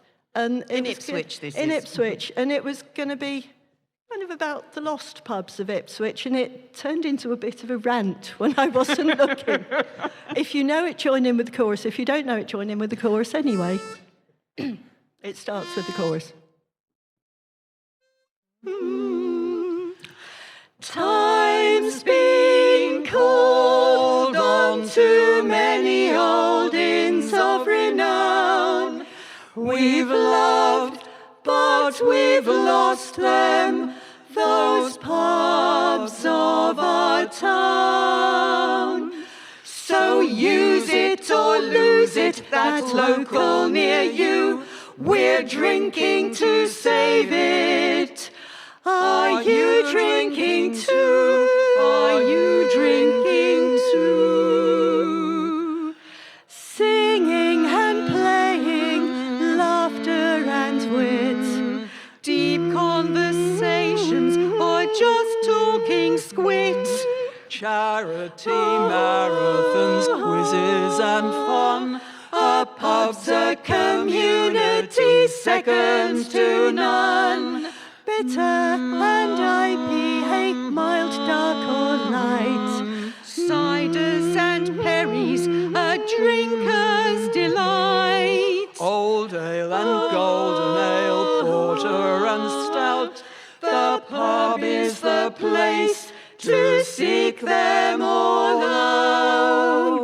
chorus come in. Time's been called on to many old inns of renown. We've loved, but we've lost them, those pubs of our town. So use it or lose it, that local near you. We're drinking to save it. Are you drinking too? Are you drinking too? Steel quoits and shove halfpenny, and while flonking too. 9 men's Morris and cribbage, to name but a few. We've played them in Suffolk for many a year, but the places to play them are dwindling, we fear. With pubco restrictions and cheap Tesco booze, it's heads they win and tails we lose. High rents and high taxes are costing us dear. Politicians are silent as our pubs disappear. Chorus quick. Time's been called on to many old inns of renown. We've loved, but we've lost them, those pubs of our town. So use it or lose it, that local near you. We're drinking to save it. Are you drinking too? Are you drinking too? So here's health to our taverns. Let's drink them all dry. They're part of our history, we can't let them die. Support your local and help it to thrive. A pub's not just for Christmas, it should be for life. So raise up your glasses wherever you are. And if you should want us, we'll be in the bar. Where else would we be but the bar? All together. Time's been called on to many old inns of renown. We've loved, but we've lost them, those pubs of our town. So use it or lose it, that local near you. We're drinking to save it. Are you drinking too? Are you drinking too? Cheers. Cheers. Thank you very much. That was a drinker's delight. I've got a bit of a frog in my throat, so I genuinely did need that. Ribbit. Okay. This one was a request. This was? This is your fault, this one, basically. So. This was a request from Caris. Yes. Yeah, you can go, maybe go to the loo of that. You know what's coming next. This is Go and get something to eat. Or many years ago, 1989 to be precise, I went on a ghost walk in Whitby. Whitby's a wonderful place. If you've never been there, it's worth a visit. It's very atmospheric, and they do ghost walks.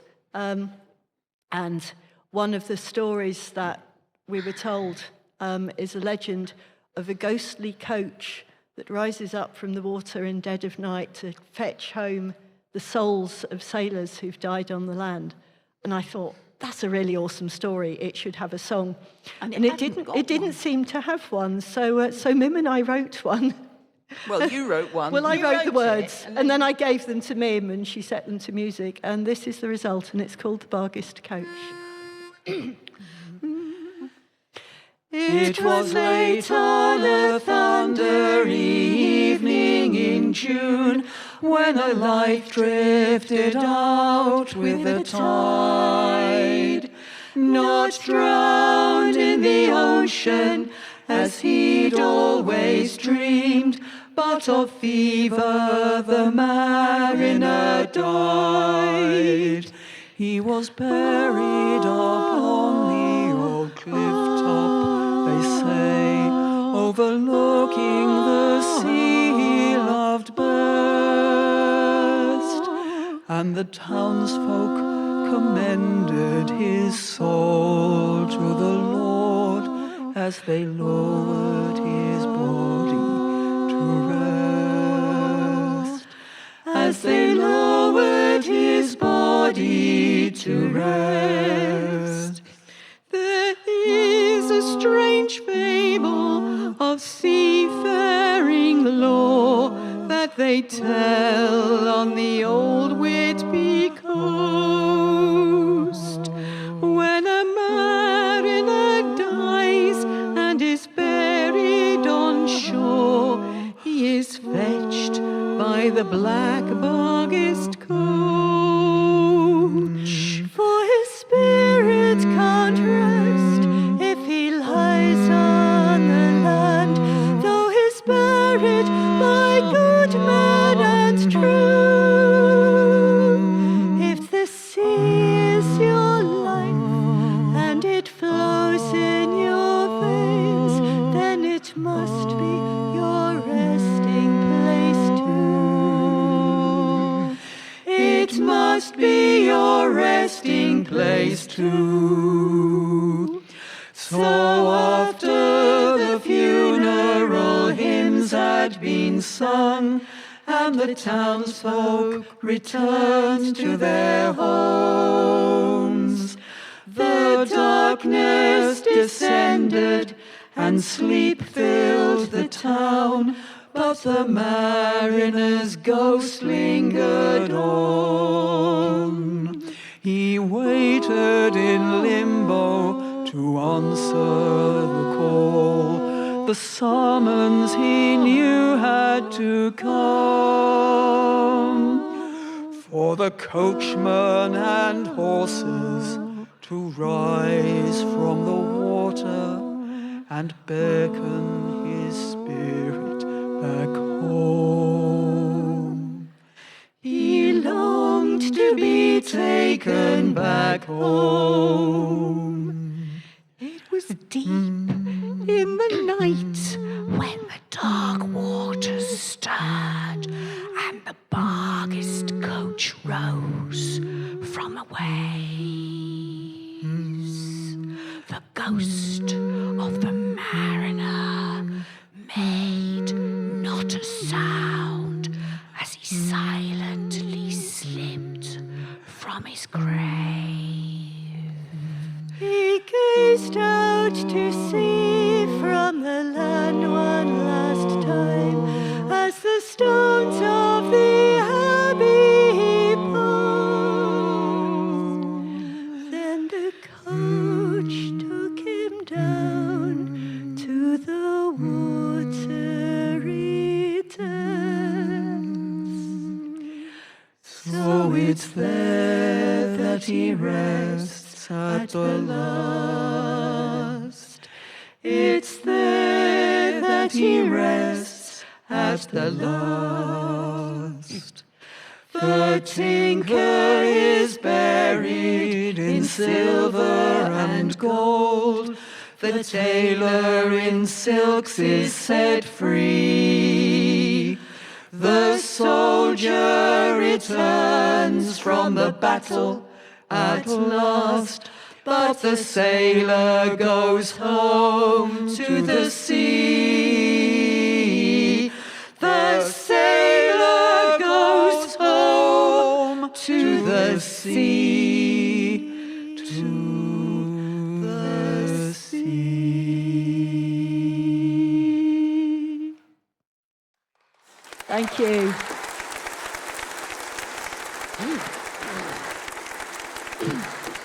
Thank you very much.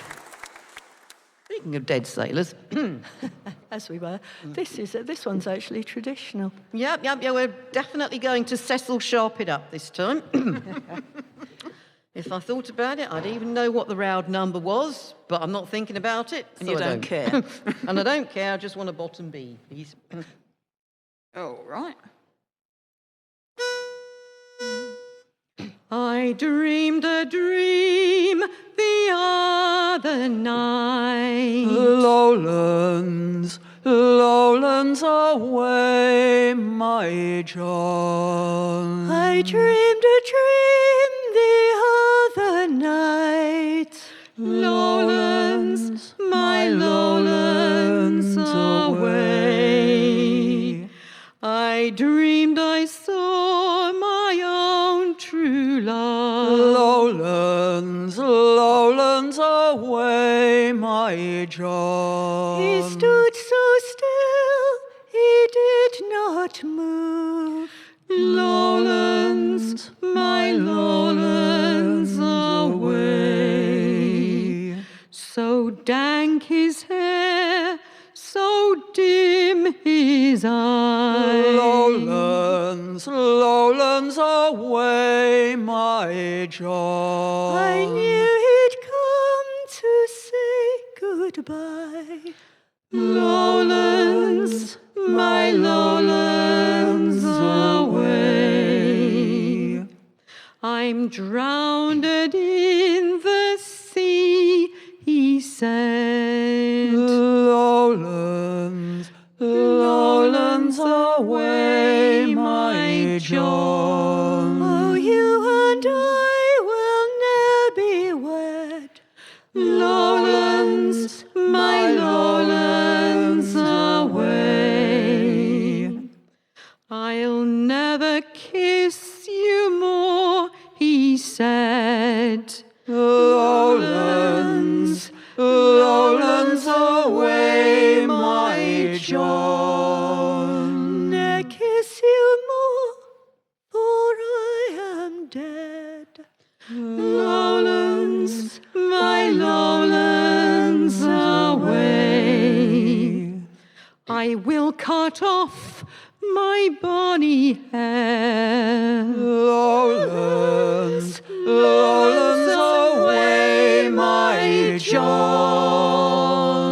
No other man will find me fair. Lowlands, my lowlands away. I dreamed a dream the other night. Lowlands, lowlands away, my John. I dreamed a dream the other night. Lowlands, my lowlands away.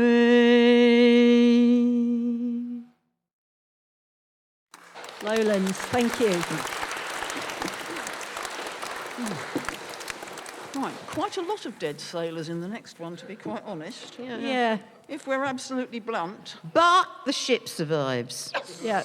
This is You again, Soph. yeah, it's me again. Sorry, it's because I write the words. I just write the we did- tadpoles. Yes. A few years ago, when we were down at Brixton Pirate Festival in our other guise, as 3/5 of Captain Morgan's Run 2, we walked around the replica of the Now Victoria.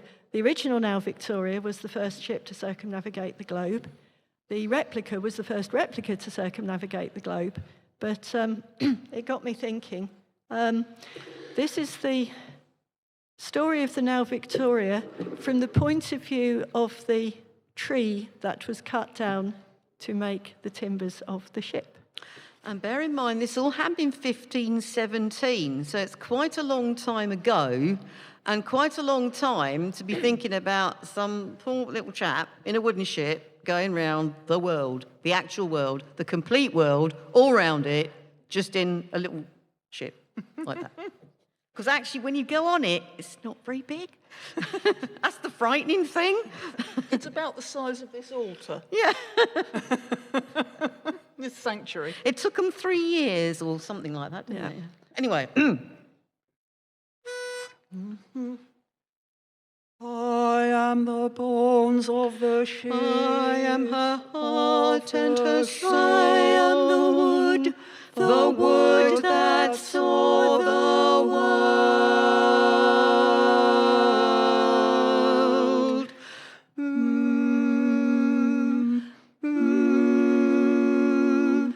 Acorn I was in a world far away, a child of the earth while the woods were asleep.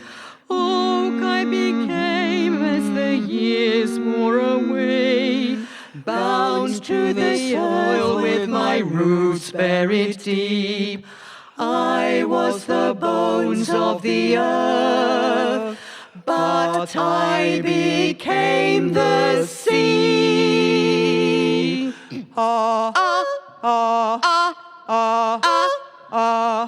Felled and stripped and hacked and hewn, torn away from my restful home, wrenched into an alien form, launched into the angry foam. I became the wood that saw the world.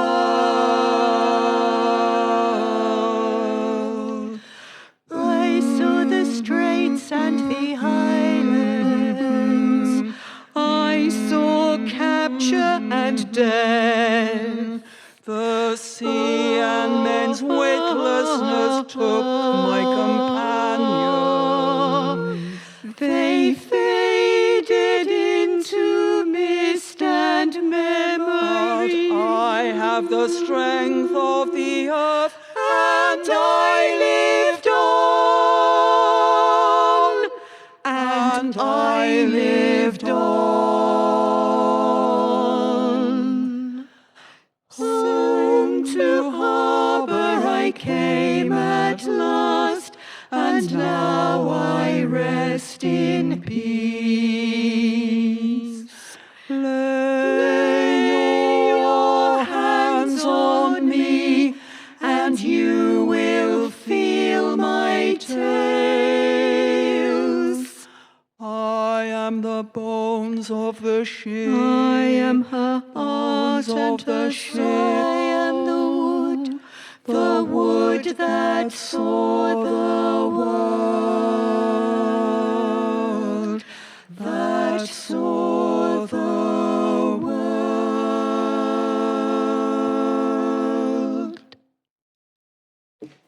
Thank you.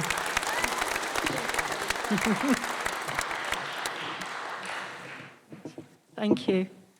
This is the second of my grandfather's, Peter Hewitt's, poems. This is called Turn of the Tide, and this was a memory of his about going out with my mum when she was quite young. She was a little girl. When she was very young and I was not thought of. It's a turn of the tide. Sundown and colours leach out of the sky, backing the shadowed reeds. A clutch of boats is anchored, gently riding near the shoreline. Dashes or hyphens, horizontal lines, they're black against the pewter waters, like china tea leaves in a stainless sink. Though some, stern or bows forward, are full stops, rocking to slumber like rocking boys. Each has a mast, the only vertical, tagging the little solitary units. Fluffy and rain-grey clouds are scribbled low above the skyline, where a single gull crosses the tangerine and duck egg sky. Another August evening closing in. A long day tacking, jibing and changing sail, wind-swept and sun-swept, steering a course.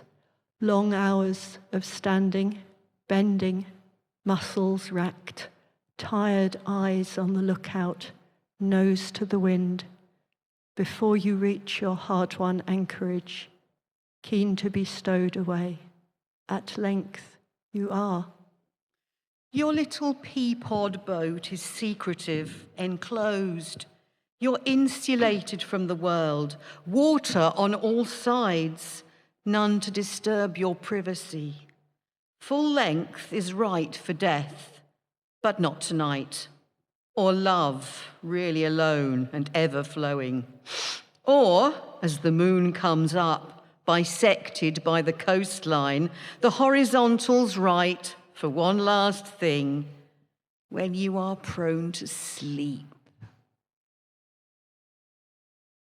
Turn of the tide. Thank you.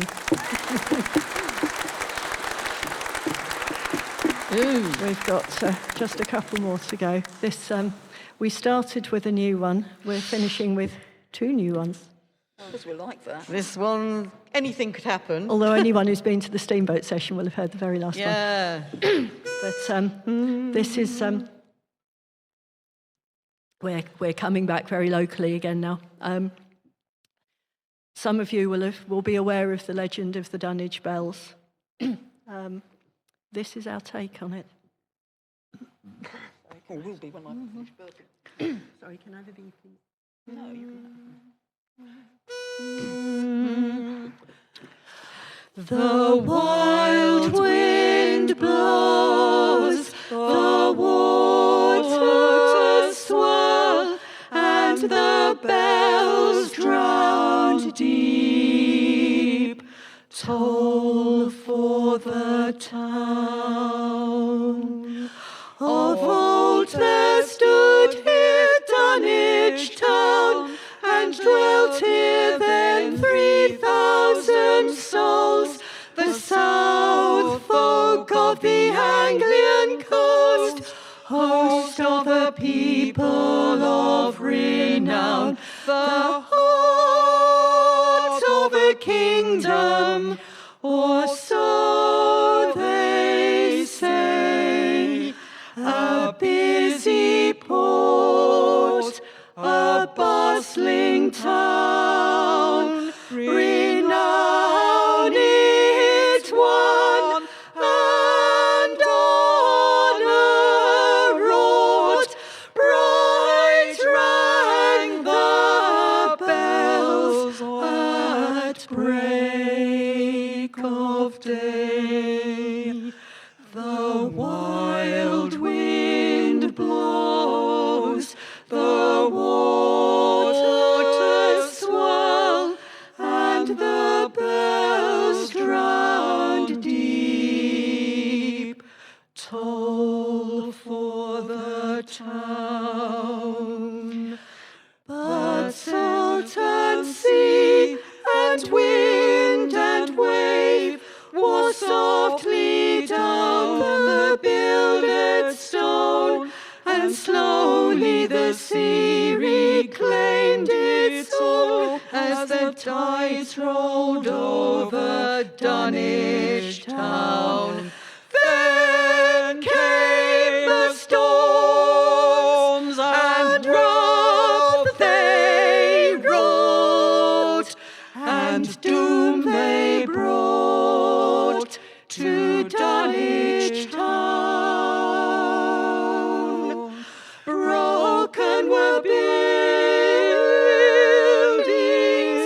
lost were masts, and at the last the bells were drowned. The wild wind blows, the waters swirl, and the bells drown deep toll for the town. And still they come, the waves,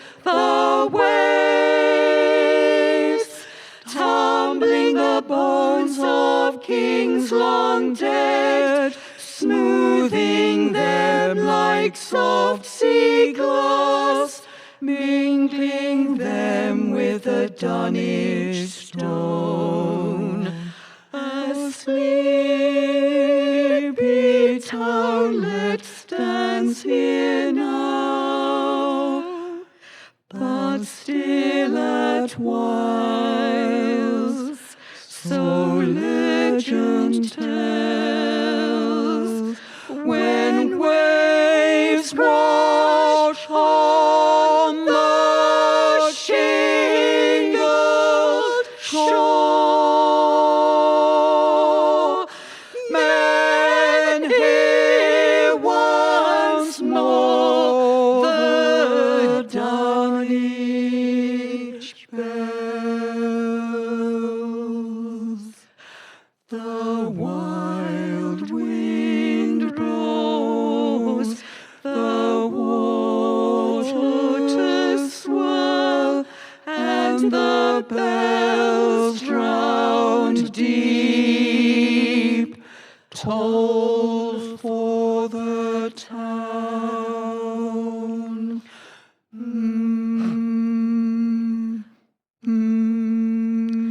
Ave Maris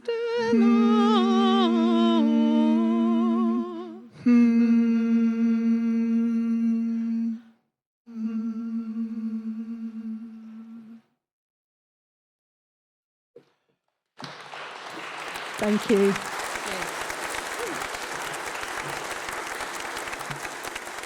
We're going to finish on, there are no ghosts in this one. There is a pub, But several there is- pubs, There is actually. there is a pub, and there is the coast. Series of and pubs. it's got a very easy chorus. I'm sure you'll pick it up. We're going to sing the chorus first, in unison, not in parts. So that's the tune, so there's no excuse, you just learn it, okay? Right. Oh, the pub's the thing that makes me sing, though the exercise is nice. The pub's the goal, the pub's the soul. The pub's the spice of life. That's it. I like a long walk by the shore. Yes, I do like a walk by the shore, but what makes me like it the more is knowing it leads to the door of a pub, a pub. Oh, the pub's the thing that makes me sing, though the exercise is nice. The pub's the goal, the pub's the soul. The pub's the spice of life. I like a brisk walk by the sea. Yes, I do like a walk by the sea, but what really endears it to me is knowing that soon there will be a pub. Oh, the pub's the thing that makes me sing, though the exercise is nice. The pub's the goal, the pub's the soul. The pub's the spice of life. I like a nice stroll by the coast. Yes, I do like a stroll by the coast, but what makes me like it the most is knowing the end point will boast a pub. Oh, the pub's the thing that makes me sing, though the exercise is nice. The pub's the goal, the pub's the soul. The pub's the spice of life. By the river I go for a run. Yes, I do like to go for a run, but what makes it all the more fun is knowing that soon I will come to a pub. Oh, the pub's the thing that makes me sing, though the exercise is nice. The pub's the goal, the pub's the soul. The pub's the spice of life. Thank you very much. you very Thank you for listening. We have been Triangle. You've been a very lovely audience. There is a small retail opportunity at the back. Just ask the nice lady. Has some CDs. And we're pregnant with another one, so watch this space. Read Tavernier was born in 1954 into a military family and flown out to Jordan in a bomber. After leaving school, he spent time in Colombia. He came home and studied philosophy, good choice, at Manchester University, financing it by working as a landscape gardener. Afterwards, he worked variously as hospital porter, landscape gardener, mechanic in a Bent Morris Minor garage in East London, philosophy tutor, carpenter, motorcycle messenger, and English and drama teacher in Ipswich. He trained to be a teacher in Leicester and won a master's with distinction at the Institute of Education in London. He worked with truants in Battersea until his third novel was published, and he was earning the same by writing as he had been as a teacher. He lives in Norfolk with his 2 children, Robin, good name, and Sophie, and 4 cats, only one of whom was acquired on purpose. He accumulates clutter and has one craze after another, like Mr. Toad. His recurring crazes are writing, music, golf, cooking, falling in love, fishing, car mechanics, and gardening. This afternoon, he will read a local ghost story and sing a couple of folk songs. Thank you.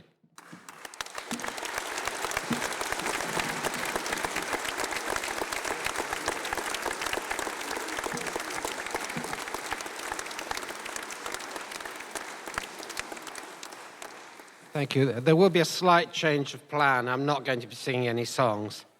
The reason being that I thought there's plenty of music for you today already. And when I realized that this was, I suppose, largely a celebration of living around here, well, I've been here for 25 years now. And I no longer tell people I'm from Surrey. I say I'm from East Anglia. And as those years have gone by, I've accumulated enough poems in particular for several events of this size. So, well, I'm going to start off with a ghost story. About a year ago, a newspaper asked me to write a ghost story, and this is well worth doing because it's well paid, you know. And stories, they don't just turn up. I mean, well, they do just turn up. That's the problem. You can't make them up. So I put a notice on our village website saying, is anyone got a ghost story I can have?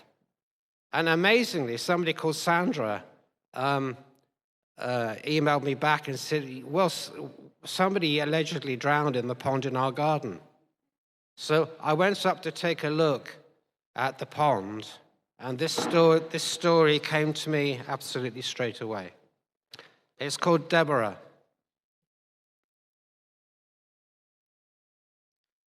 Some 20 years ago, we bought our house near Bungay, on the outskirts of a widely spread village whose exact boundaries we have never really determined.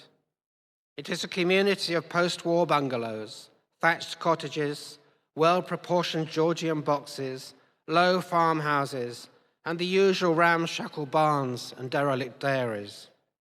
The lanes are very narrow, and one dreads meeting any traffic coming the other way. I have never been very skilled at reversing over any distance and have to hand the wheel over to my wife.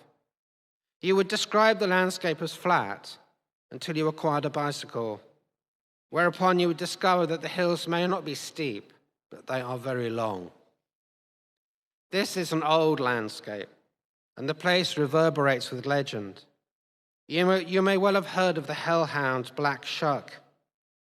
Just near my house is the site of the gibbet at Hell's Gate, where many a poor soul was strangled at the end of a hempen rope. There is a mound where the gibbet was set, just by the crossroad in Dead Man's Field.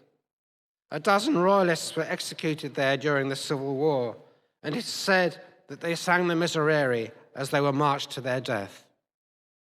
Cromwell's men smashed the stained glass windows, defaced the medieval paintings, stabled their horses, shot at the tombs, and hacked the carvings from the pews in the village church. When Sandra and I moved here just before Christmas all those years ago, we had no fear of the past. It is an old house that has been added to in a fairly haphazard way over the passage of the years, and the most ancient part might even be medieval in front. Surrounded by a low hedge is a deep pond, murky and sinister in winter. But in summer, rippling with golden rud as they jump for flies. At the time of our moving in, our daughter Agnes was but 1 year old. She had been a good sleeper and had given us only one bad night during her month of life. We put her cot in the bedroom next to ours, with the door open, of course. We put her to bed at 7:30 and went to bed ourselves at about 10, as I had to rise early to catch the train to Norwich from Diss. Imagine our dismay when she began to cry the moment that Sandra turned off the light in our room. I said, "Oh, just leave her. She'll probably fall asleep in a minute." But she didn't. After 10 minutes, my wife got up and went to check on her, only to find her fast asleep. The crying had stopped the moment that Sandra had gone into the room. She came back to bed, and within a few minutes, the crying resumed. When Sandra entered the room again, the wailing immediately ceased. We lost a whole night in this ridiculous manner, and then another, and then another. In the end, I set up an inflatable mattress for myself in Agnes's room, and then there was no more wailing of any kind. We all slept peacefully. As I said, it was very near Christmas, and one night a severe frost set in. It must have been -6 at least, and as always seems to happen, our boiler celebrated the occasion by conking out. I think this is an East Anglian thing. Sandra and I piled on the duvets and took Agnes into bed with us. Of course, you know what happened. Of course you do. Within a few minutes, there came the cries of a baby from the neighbor room. "Oh my God," said Sandra softly, her body stiffening. "Oh my God." I played the dutiful and fearless husband and went into the room to find it silent and empty. A strange instinct impelled me to part the curtains and look out. The night sparkled with frost in the brilliant moonlight, and an owl whooped nearby. Poor birds on a night like this, I thought. They'll be frozen to the boughs. Then something moved. Casting my eyes down, I saw a figure forming itself out of the light vapor that swirled on the surface of the pond. It was a young woman, hardly more than a girl, creating itself in front of my eyes from mist and moonlight, clothed in a flowing garment that I realized later must have been a shroud. I called my wife, and hearing the urgency in my voice, she came to my side. The girl stood on the ice, a wild and pleading look in her eyes, miming the cradling of a baby in her arms. And then she held up her arms imploringly. "She wants us to give her her baby," said my wife. "How are we supposed to do that?" I asked. A cloud passed across the moon. There was a moment of shadow, and when it cleared, the girl had gone. Behind us, a baby cried and coughed. The odd thing is, neither my wife nor I were in the least bit scared. We felt merely a deep sadness, a sympathy for the perplexity and sorrow of the bereft, childless girl. In the morning, I went to the pond's edge, the frozen grass crunching beneath my feet. There were 2 mallards and a moorhen standing forlornly on the ice. The trees hung with hoarfrost and icicles, exquisitely ornate, glistening and beautiful. The cold stung my flesh, even through my coat, gloves, scarf, and Russian hat. I shivered. I looked down and momentarily thought I saw a wide-eyed, pallid face beneath the ice. Beside that transitory countenance, I saw, scrawled into the frost on the surface of the ice, the word Deborah. It might have been done with a stick. I telephoned the previous owner of the house, who had lived there only for 2 years. She denied all knowledge, much too vehemently, feigning anger and offense when I questioned her further. She had moved, she said, to be closer to her aging mother. She put the phone down on me without even the pleasantry of the customary goodbye. We went to see the rector, a thin, dark man, who, were it not for his blue clerical shirt and dog collar, might easily have been mistaken for a bank robber. I wrote that to annoy our rector.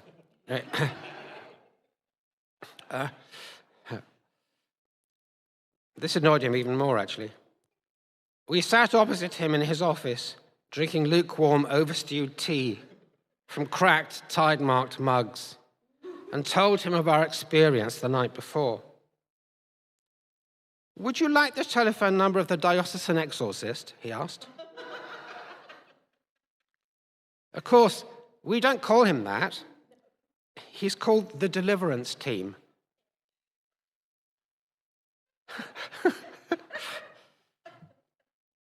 It's true. The vicar told me that. "No," said my wife. I think exorcism might be a bit brutal, and it wouldn't give her what she wants." "Why don't you look in the graveyard?" he suggested. "There might be a Deborah. If we could identify her, it might help." We found nothing. Many of the stones were flaked, and her family might well have been too poor to afford a stone, her wooden cross disappearing long since. There were whole families of catamoles, catchpoles, revels, fairheads, tubbies, and winters, but we found no grave of a Deborah. "Poor Deborah," says Sandra. "We'll never know what happened to her." But we do know. At least, we think we do. They say that apparitions come only to those to whom they wish to appear, and Deborah chose to appear to us. 2 nights before Christmas, my wife and I stood side by side at the window, the invisible baby crying and coughing piteously behind us, watching her skate back and forth on the ice of the still frozen pond. She was wrapped in winter clothes now, moving confidently, her fingers entwined behind her back, describing figures of 8, and even doing them backwards. Sandra and I forgot for a moment how extraordinary this all was. We merely stood at the window, smiling at her enjoyment. Suddenly, she stopped in the middle of the pond and looked up at us with her wide, fearful eyes. Just as abruptly, she plunged feet first, vertically downwards, and disappeared. Sandra put her hand to her mouth and gasped. Of one mind, we ran downstairs and out into the freezing night, halting at the brink of the pond. The owls hooted nearby, and of course, the ice was unbroken. The name Deborah was still clearly visible on the frosted surface, but her skates had left no tracks. Sandra and I had the same thought at the same moment. Deborah had died beneath the ice, leaving her sickly baby behind. Out in the cold, our breath congealing into clouds, we could hear the coughing of the infant that was not ours. What had been a dry cough had imperceptibly become a series of short, sharp coughs, followed by another one rapidly, at the end of which was a long, deep, crowing inspiration. My wife looked up at me and said, "Whooping cough. That's what it is. It's whooping cough." "Was it fatal?" I asked, and she nodded. "It can turn into pneumonia. It used to kill an awful lot of babies." That night, despite the extreme cold, I slept again in the same room as the invisible child, wrapped up in a duvet on the inflatable mattress. My presence magically created silence, and Agnes and my wife were able to sleep in peace next door in our comfortable double bed. On the night of Christmas Eve, after midnight mass, we returned from church to find the coughing was even worse, coming in terrible paroxysms that it wrenched the heart to hear, until suddenly there came the most agonizing fit of all, followed by silence. Sandra said to me, "Can it be that ghosts die?"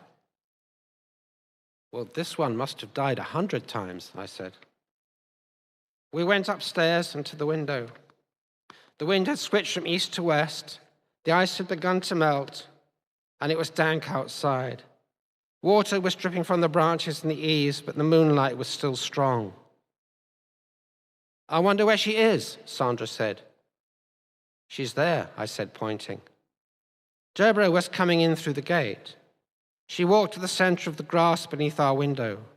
She was still a creature of mist and moonlight, luminous, almost transparent. Once again, she mimed the cradling of a baby and held out her arms. What shall we do?" I said, feeling utterly helpless. "Let's invite her in," said my wife. We opened the sashes, my wife at one side and me at the other, and beckoned.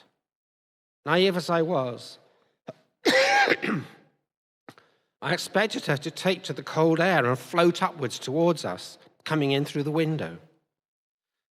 Instead, she walked to the front door and rapped on it soundlessly. "You or me?" said Sandra, gripping my arm. I went down and opened the door. I saw nothing, but felt the brush of her sleeve and smelled the rosemary perfume of her hair as she hurtled past. Up in the bedroom, my wife also saw nothing, but heard the rustling of sheets and blankets, the creaking and rocking of a cot, the sob as the child was taken up and carried away, the footsteps. I was still on the stairs coming up when I felt her squeeze past me again. We saw no more of her that night. It had become cloudy, and it occurred to us that perhaps she was only ever visible when the moon had made her so. On Christmas Day, just before midnight, we returned to the window, and there was the silvery Deborah, in a pinafore and mob cap, walking up and down the garden in the moonlight, her baby cradled in her arms. I say walking, but it was more of a stroll. She had her forefinger in the child's mouth to appease it, and she was singing. I didn't hear it with my ears. I heard it somehow with an inner sense. Lule, lule, thou little tiny child, bye bye, lule, lule. She paused and looked up at us, smiled, and resumed her strolling. Agnes was returned to the cot in her room. The inflatable mattress was folded away, and my wife and I slept again in the same bed. The following September, our second daughter was born. I'm sure you can guess what we named her and why we named her as we did. Thank you.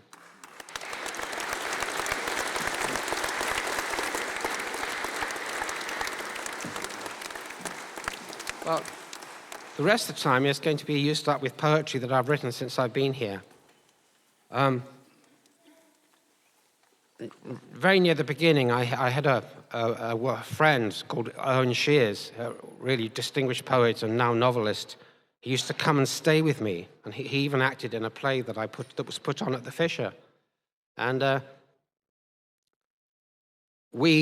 and I, used to get very wise about 2 o'clock in the morning after 10 whiskies or so. And one day I went out. Well, I don't know if I should confess this really, but I went out to wee on the drive, and I looked up and realized for the first time since I moved here that you can see every star in the night sky. Because I had come from London where you can't see the stars at all. You know, the sky is yellow. But here, if you stand there long enough, more and more and more stars appear. And it's rather magical. I'm told that in the old days, locals used to call the Milky Way the London Road because they imagined that it was the road that led to London and those were the lights of the carriages. But I was looking at the moon, which I think is the most beautiful object in the universe. If you ever get a chance to look at it through a telescope, it just takes your breath away. And because of that whiskey evening with Owen and going out to the drive and looking up at the stars, I wrote this poem called The Man Who Fell in Love with the Moon. He drank too much, went out for air, felt the gravel beneath his feet, breathed in the pines, hearkened to owls. There were no clouds. He sought the plough, the North Star, Venus shining, Mars rising. All was shadow and silver, cold and pure. There was little meaning to time. Inside, his friends told jokes, drank wine, ate rice, and laughed. He walked away, looked up. It was hanging above the house, brilliant, pocked with lakes and seas, calm, benevolent, majestic, female in heart and womb. With hands in his pockets, he gazed and gazed. He was mesmerized. He stood for an hour, tracked it across the skies, walked it around the horizon, forgot his friends, ate what grew by the road, grew cold as steel, thin as a blade, lived alone forever, unfit for human love. Thank you.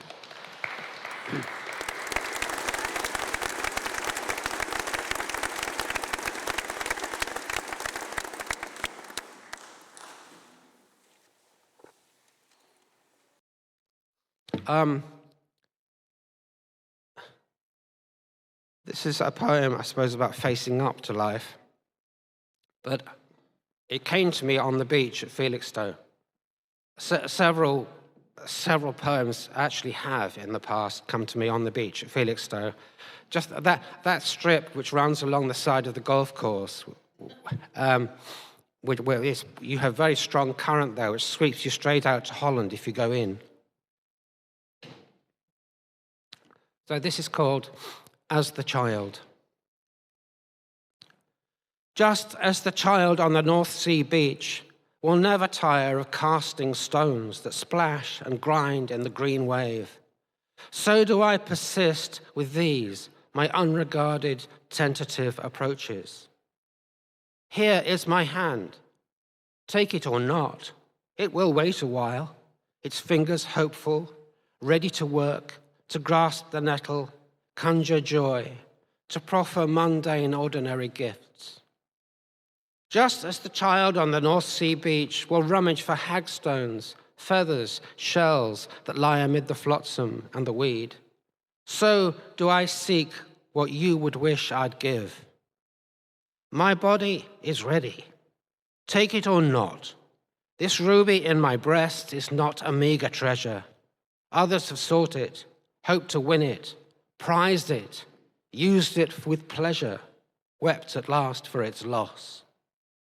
Just as the child on the North Sea beach will shed her clothes when the sun breaks cloud, so do I strip this armor from my soul and brace my legs for the shock of waves. I have come from my fortress.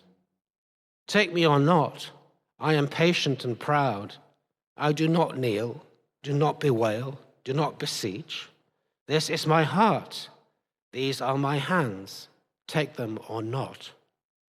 I will sting in the sand whipped up by the wind, just as the child on the North Sea beach. Thank you.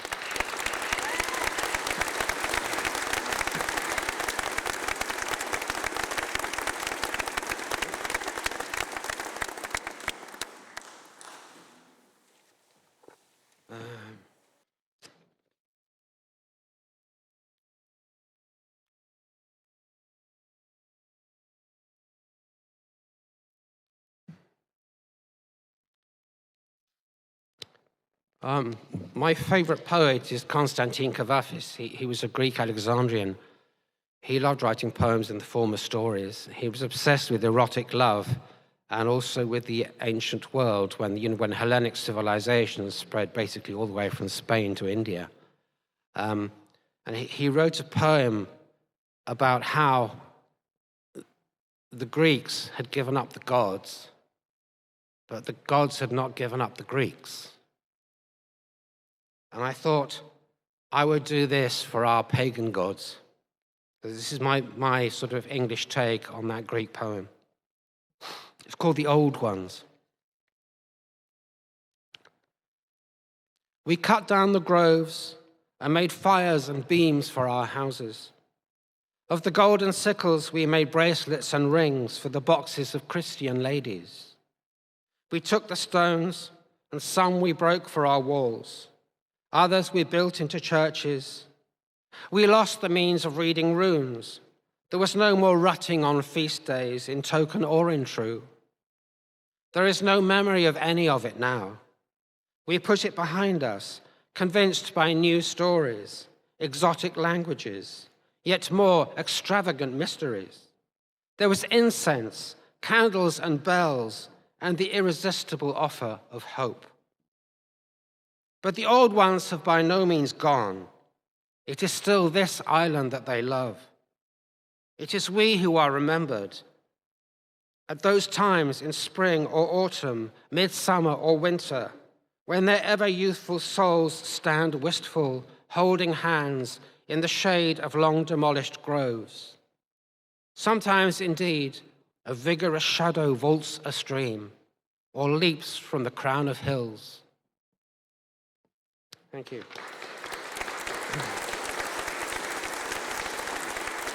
Thank you. Well, I'm a great frequenter of graveyards. I really enjoy deep melancholy. And of course, I get particularly tearful if I find the grave of a child. I live in a village called Denton. I'm afraid it's in Norfolk. I'm sorry about that, but and I wrote this. It's called In Denton Churchyard.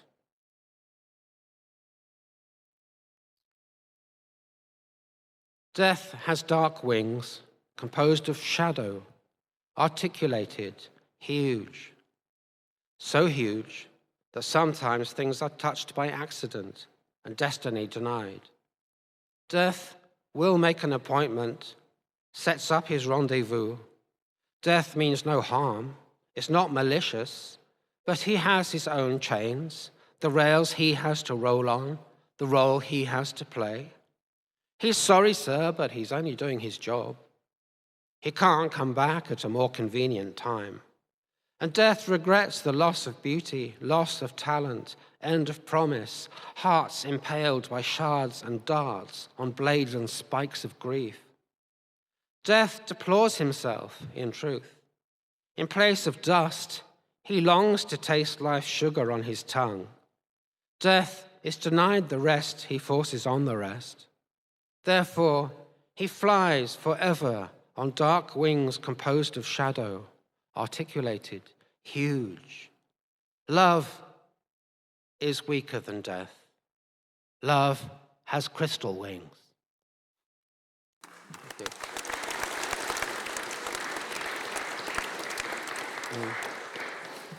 I got the idea for that because I saw a slogan on a church somewhere which said, "Love is stronger than death." And I thought, oh, if only it was. Anyway.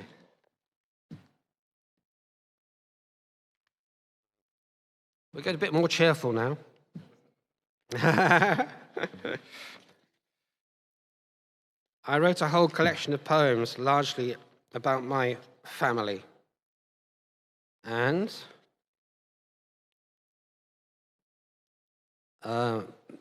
my daughter Sophie was born. Do anyone know Sophie? My daughter Sophie was born in 2008. No, 2007, I think. Anyway, so this is...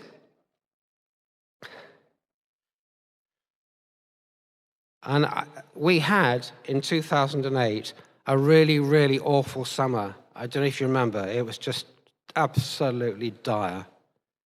And I wrote this for my daughter, who was born in the Norfolk and Norwich, sometime in the first decade of this century. It's called The Substitution. The worst summer for years. It has rained daily. There's mold on the cheek of the apple. No grape on the vine, no damson, no plum on the trees. The roses have blackened. Chickweed and horseflies thrive. But you arrived, my tiny girl. and pitched your patchwork tent in life, child of winter, daughter of snow. And here, in the dark days of August, just 6 months old, in the tedious rain, in the twilights at noon, see what you've done. The light of your laughter, the light of your face, replace the lost light of the sun.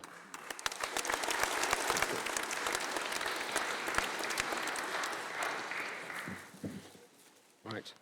I have written a poem about my son, but I get I can't read it, I choke up. And anyway, it's set in Turkey. But this comes from the Waveney Valley in 2013. A lot of you will remember Liz Lee, who was a dance teacher here in Bungay, and really something of a local hero. She was still dancing in front of mirrors in her 80s. An extraordinary woman. And Sophie, my daughter, was having dance classes with Liz. And one day, I drove the children down to the end of the road, to the end of Dunacre Road, and we beheld this absolutely extraordinary sight. So this is called Jackdaws and Rooks. We came to the end of the lane, the children and I, in a gale that tested the trees, doubled them over, dotted the sky with the flutter of leaves, tiny rags of former life that skittered and whirled, torn away from the ash and the oak, their first ascent in the long flight that leads at length to earth. We skirted a branch that lay on the road. We came to the end. We saw them then. I stopped the car. We laughed with delight. The valley was gleaming. The river wound through a channel of light in the darkening green of the marsh. And all above, from end to end, exploiting the lift, the sky was crammed with a wheeling and turning, a hurling and flinging, a tumbling and soaring of hundreds of thousands of jackdaws and rooks, riding the currents, ascending and swerving, out in the gale for the wind's gift. Rejoicing in jackdaws and rooks rejoicing, my daughter climbed over, my son made room, whilst I was reminded, learned again, go out in the gale, stretch out your wings, seize the day, fly in the tempest for fun.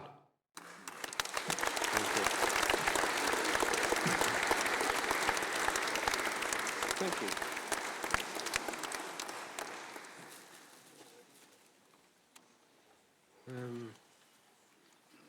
There's a very strange story about Goethe, the great German writer, philosopher, and scientist. There's a story that when he was a young man, he set out from his hometown to go to Weimar, and he met his older self coming back the other way. And then when he was an old man, he was traveling from Weimar to his old hometown, and he met his young self coming the other way.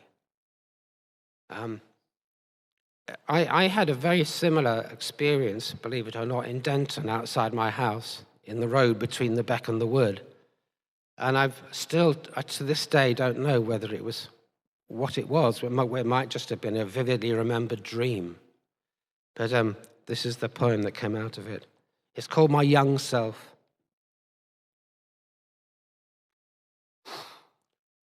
On the way home from the woods, I met my younger self, and great pity seized my heart. I was sorry for his muscled flesh, his unlined face, the hot spark bright in his eyes, the chestnut hair, the beautiful streak of blonde, the spring-strong jaunt of his stride. We exchanged greetings, and I decided to stay unknown. I wondered if he suspected. His look was guarded, strange. I said, "Do you think you know me?" "Why should I know you?" he said. I looked at the trees, avoided his eyes. The rooks above me hurled and flung in the wind. I had so much to say, so much advice, So much sorrow for what would come. One day, I said, you'll meet your younger self on this same road, whilst wending home. The rooks will wheel and call in the Scots pines, in the ghosts of the elms. There will be things, an infinite number of things you'd like to say, but you'll walk on instead. Back to your home in the woods, leaving your words, all your choice, wise words, all your sage advice, unsaid.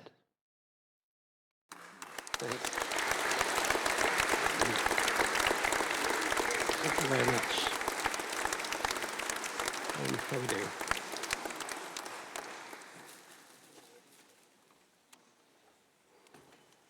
Well, I've got another Denton Churchyard one.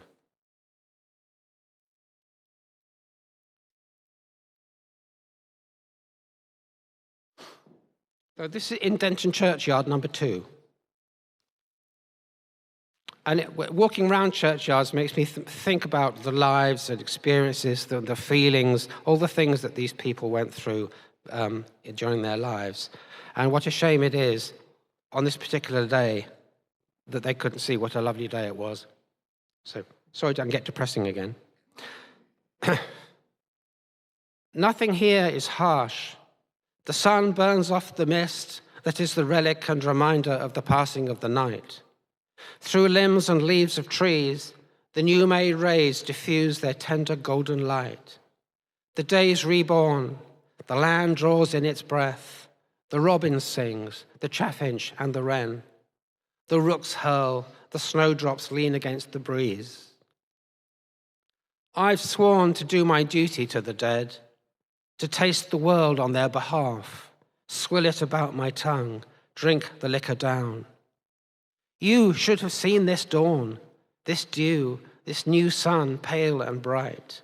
Father, mother, lover, child, you beneath this soil, beyond the reach of torment or delight. Thank you. Thank you. Thank you.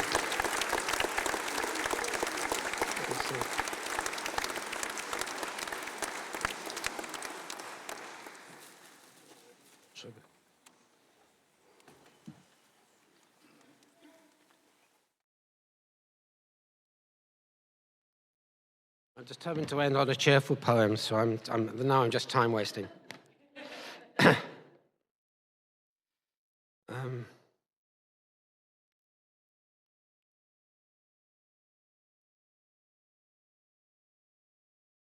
I've just noticed there's an awful lot about falling leaves and rooks and things, isn't there, in my stuff? Last autumn, I conceived a plan. And so it was, I wrote to you on every leaf of every tree, in all the many gardens and the courtyards where you walk. Such wealth of leaves, I said. She'll surely find my words. She'll surely be impressed. My words will captivate her heart. She'll surely leave off others, surely love me best. The sun fell pale, the sky grew hard, the autumn storm stripped off the trees, and all the leaves swam down, swirled and spiraled, pranced their foolish dance, gathered on your paths, submerged your courts and lawns. You swept them up and heaped them up, and stood and watched the smoke as all of them you burned.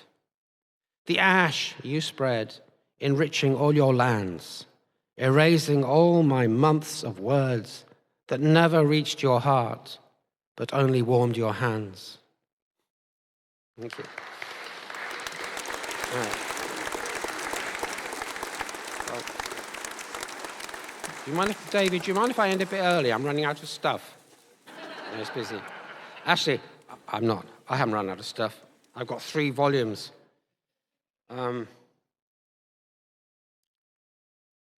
This is called Having Failed to Make Her Enjoy Fishing. And the poem's in the form of a fish. Yeah. And people were doing this in the 6th, 17th century, people like Robert Herrick. It's very easily done. You just write a normal poem and then Yeah. So, having failed to make her enjoy fishing, if the sun sinks much more, if my love becomes more bored, I will have to stop this fishing. And what a shame! The river's calm, serene. The painted flies are hatching by the reeds. It's the best time, the holy time, when the fish feed in the last light, and bubbles rise up from the mud. Kingfishers perch on the tip of the rod, and the sun's like a flaming scarlet dish.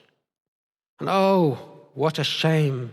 My love is bored, is yearning to leave, and longs for home, and caught the biggest fish. Thank you very much.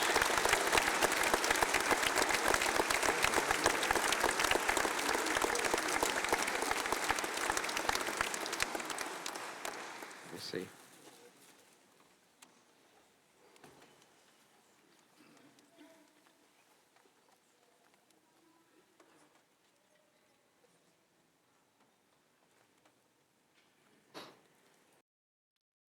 This is my attempt at a Cavalier poem. You imagine you're Richard Lovelace, you know. So it's called On Giving a Silver Heart to a Cruel Lady. Since you state that we must part, and no compassion moves your heart, since mine is useless, being dead, take this silver heart instead. Your bed has not the space for me, so let this lie where I should be, upon your breast, against your heart, to lie there still, although we part. Right.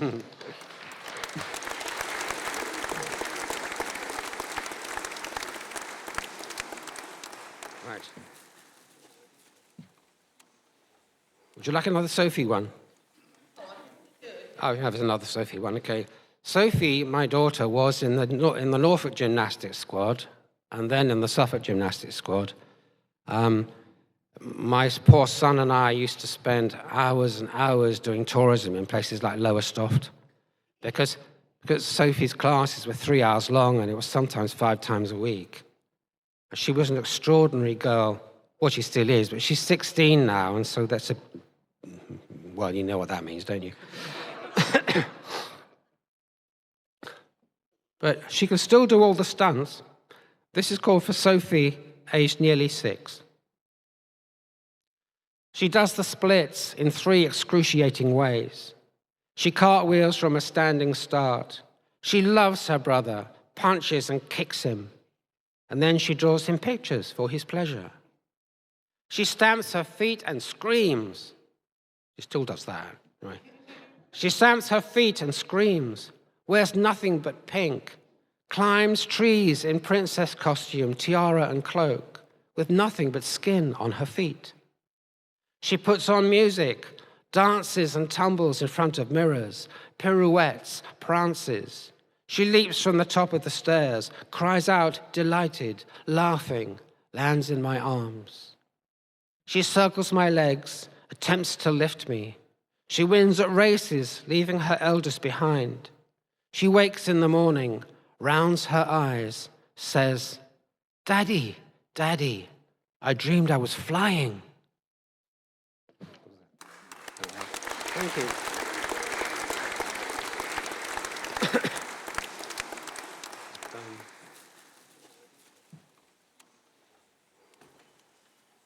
Let me see. Oh, this is one I wrote while I was here. I think this will be the second to last one.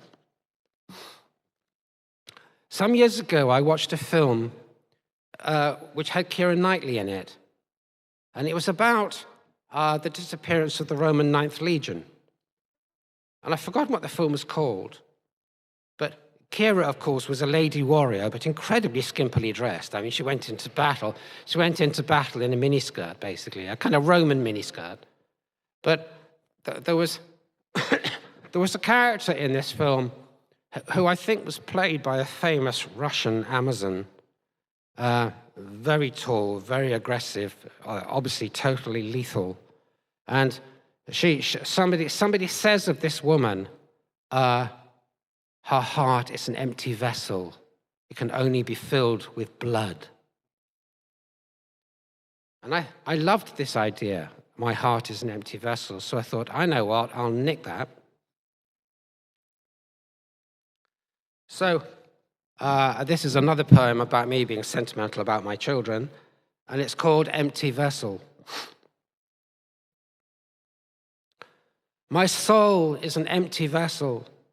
With what shall I fill it? With women? With music? With love? With imperishable art? I am weary of all these things, and they are weary of me. I remember when God walked in, stayed for a while, departed, left no card, no number, no forwarding address. I wonder where he went, so pointedly closing the door, making quite sure of the click of the latch, his feet on the gravel, the meticulous click, the counter-click of the gate. I don't blame him. It was me who sent him away. It was me that grew faithless. It was me that told him to leave. My soul is an empty vessel. With what shall I fill it? With music? With women? With pride? And then they come, my son, my daughter. I hear their scrape at the door. I leap from my chair, gather them in, tend to their games, their pains, their strange obsessions, their insatiable need to be carried and kissed. The rooms of the house grow bright. The grass of the lawn wakes up. The apple tree braces its boughs. Well, this being so, my heart being full, to hell with my empty soul. Thank you. Right. And very lastly, this is something rather fun that I saw in Dis whilst departing on the train. It's called the Jack Russell. He runs in the wake of the train, barking and chasing, barking and chasing. Across the meadows and ditches, the small dog runs. The train flees, and the dog stops chasing, barking and chasing. Always the winner, so fierce and swift and strong. Once again, without dispute, he's won. Pleased with himself, so proud and pleased, he wags his stump and lifts his leg, sprinkles a tuft. A job well done. Thank you very much. Thank you.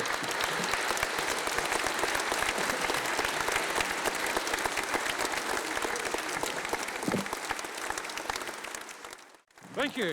It is a somewhat dangerous thing to begin an event celebrating the folklore of Suffolk with a tale from deepest, darkest, most dangerous Norwich.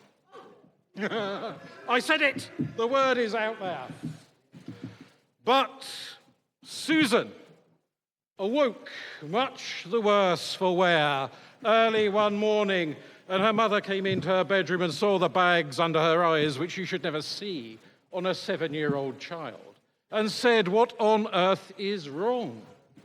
And Susan said, "It's that girl." "What girl?" said her mother. "The one that comes in the night. This is the second night she's come, tapping on the window, scratching at the glass. She looks so thin, so ragged, so hungry." And Susan's mother listened to her talk of this strangely dressed figure that seemed half there and half not, tapping and scratching at the glass from the alleyway in the depths of Tombland in the middle of Norwich. And at first she thought this is just a child's nightmare. But the same happened again the next morning and the next and the next. And with each day that passed, Susan went from having mere bags under her eyes to having suitcases, and looked worse and worse with every passing, until her mother began to think something has to be done. Should I take her to a social worker, but she might never see her again? Should I take her to a psychiatrist, but she might be drugged up to the eyeballs?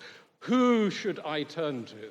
And at length she thought, being an old-fashioned sort of lady, why not ask the neighbours? For they were new to Norwich. And she said to one of the neighbours, have you ever heard of some child who lives locally, thin and ragged and dressed in grey, coming around at all hours of the night, tapping and scratching and scratching and tapping, and looking ever so thin and hungry? And the neighbour said, yes, I have. It's the steward girl. And she began to tell her the tale, which at first Susan's mother did not really believe, but sometimes it is better to take a chance on believing. For she told this neighbour how back in the 1570s, plague had swept through Norwich and wiped out many and many people. And it had become so bad that the citizens of Norwich had panicked, and in their infinite wisdom for which the people of Norfolk are famed, especially in deepest Suffolk, they started boarding up doors and windows when plague hit houses and telling the inhabitants of the plague-raddled houses that they'd be back in a week or maybe two. And if anyone was still alive, they'd be allowed out because clearly they would no longer be infectious after a week or two. And when plague had come to the Stewart house, the neighbours had boarded it up. Mother, father, daughter, but 7 years old. And they'd meant to come back in a week, but you know how life is, it gets in the way, and a 1 week became 2 weeks, and was almost 3 weeks by the time they remembered they hadn't taken the barriers down from the doors. And so they went and they prized the wood off the doors, and there lay the father, cold and dead of plague upon the floor. And there lay the mother, equally as dead and as cold upon the floor. And there, twitching and gibbering, near death, was the daughter, between mother and father. And even as they rushed to the child, somewhat nervously, for they weren't sure if she was still infectious or not, the child looked at them and said, "So hungry," and passed away in their arms. And when they came to carry the body of the father and the mother out, they were not intact. There were bite marks, gulps missing from their arms and their legs and their fleshy parts, as that poor child, her parents having passed away early in the 3 weeks, had starved and starved and turned to cannibalizing her own dead parents. The 3 of them were buried with due apologies, but from that night to this, the ghost of the little child has crept around Tombland, tapping and tapping and tapping upon windows, scratching to be let in because she is still ever so hungry for anything she can get to eat or anyone. And that night, Susan's mother did what the neighbour recommended her to do. She left a pork chop upon the windowsill, on the other side of her daughter's window, so that when the ghost came, she might have something to eat. And as the South Sea Islanders reminded us in the 1700s, not without good reason are humans referred to as long pigs, for the flavour is much of a muchness. But from that night to this, Susan and her mother have been left untroubled by the ghost of Tombland. Justine is just about to come and regale us with a selection of songs and stories, one of which will be directly about the Black Shuck himself, who looms over us on the tapestry over there. So I thought I'd share with you a poem. This isn't one of my own. It's by Lorient Montana, but it's dedicated to the Black Shuck. Amidst the distant countryside in England, there is a terrible tale villagers fear to reveal. about the red-eyed devil of the large hound, haunting the minds of the frightened people. It wanders dusty roads and winding paths, to and fro the damp marshes and lush dales, in search of dauntless victims, of travellers who traverse the darkness of the night alone. The swarthy ravens gather on creepy boughs by the mahogany trees where the road forks from the real world and the realm of nightmares. As the midnight approaches so ominously, though through an unbridled rage of a fiery tempest, a howling roar of the reaper could be heard.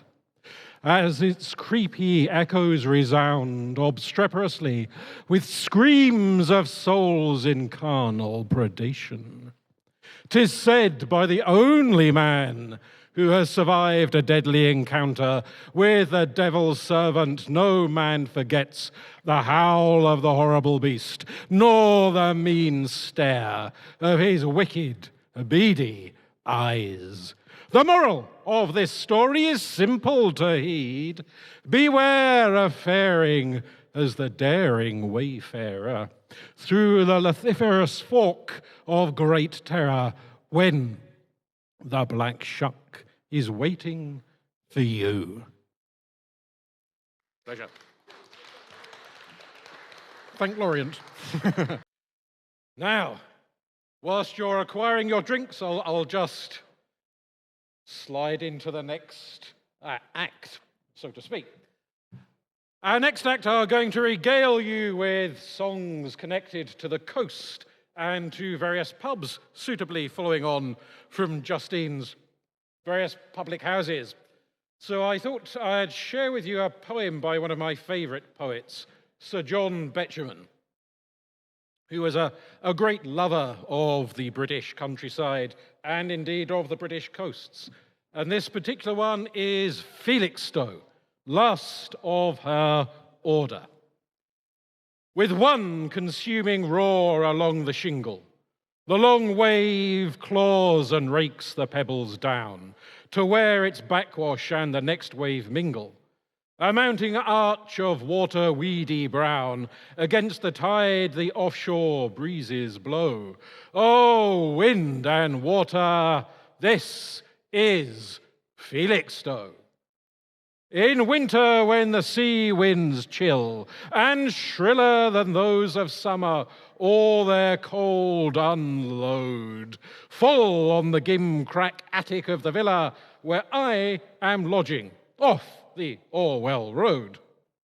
I put my final shilling in the meter and only make my loneliness completer. In 1894, when we were founded, counting our Reverend Mother, we were 6. How full of hope we were and prayer surrounded, the little sisters of the hanging pyx. We built our orphanage, we built our school. Now only I am left to keep the rule. Here in the gardens of the Spa Pavilion, warm in the whisper of the summer sea, the cushioned scabious, a deep vermilion, with white pins stuck in it, looks up at me. A sunlit kingdom touched by butterflies, and so my memory of the winter dies. Across the grass the poplar shades grow longer, and louder clang the waves along the coast. The band packs up, the evening breeze is stronger, and all the world goes home to tea and toast.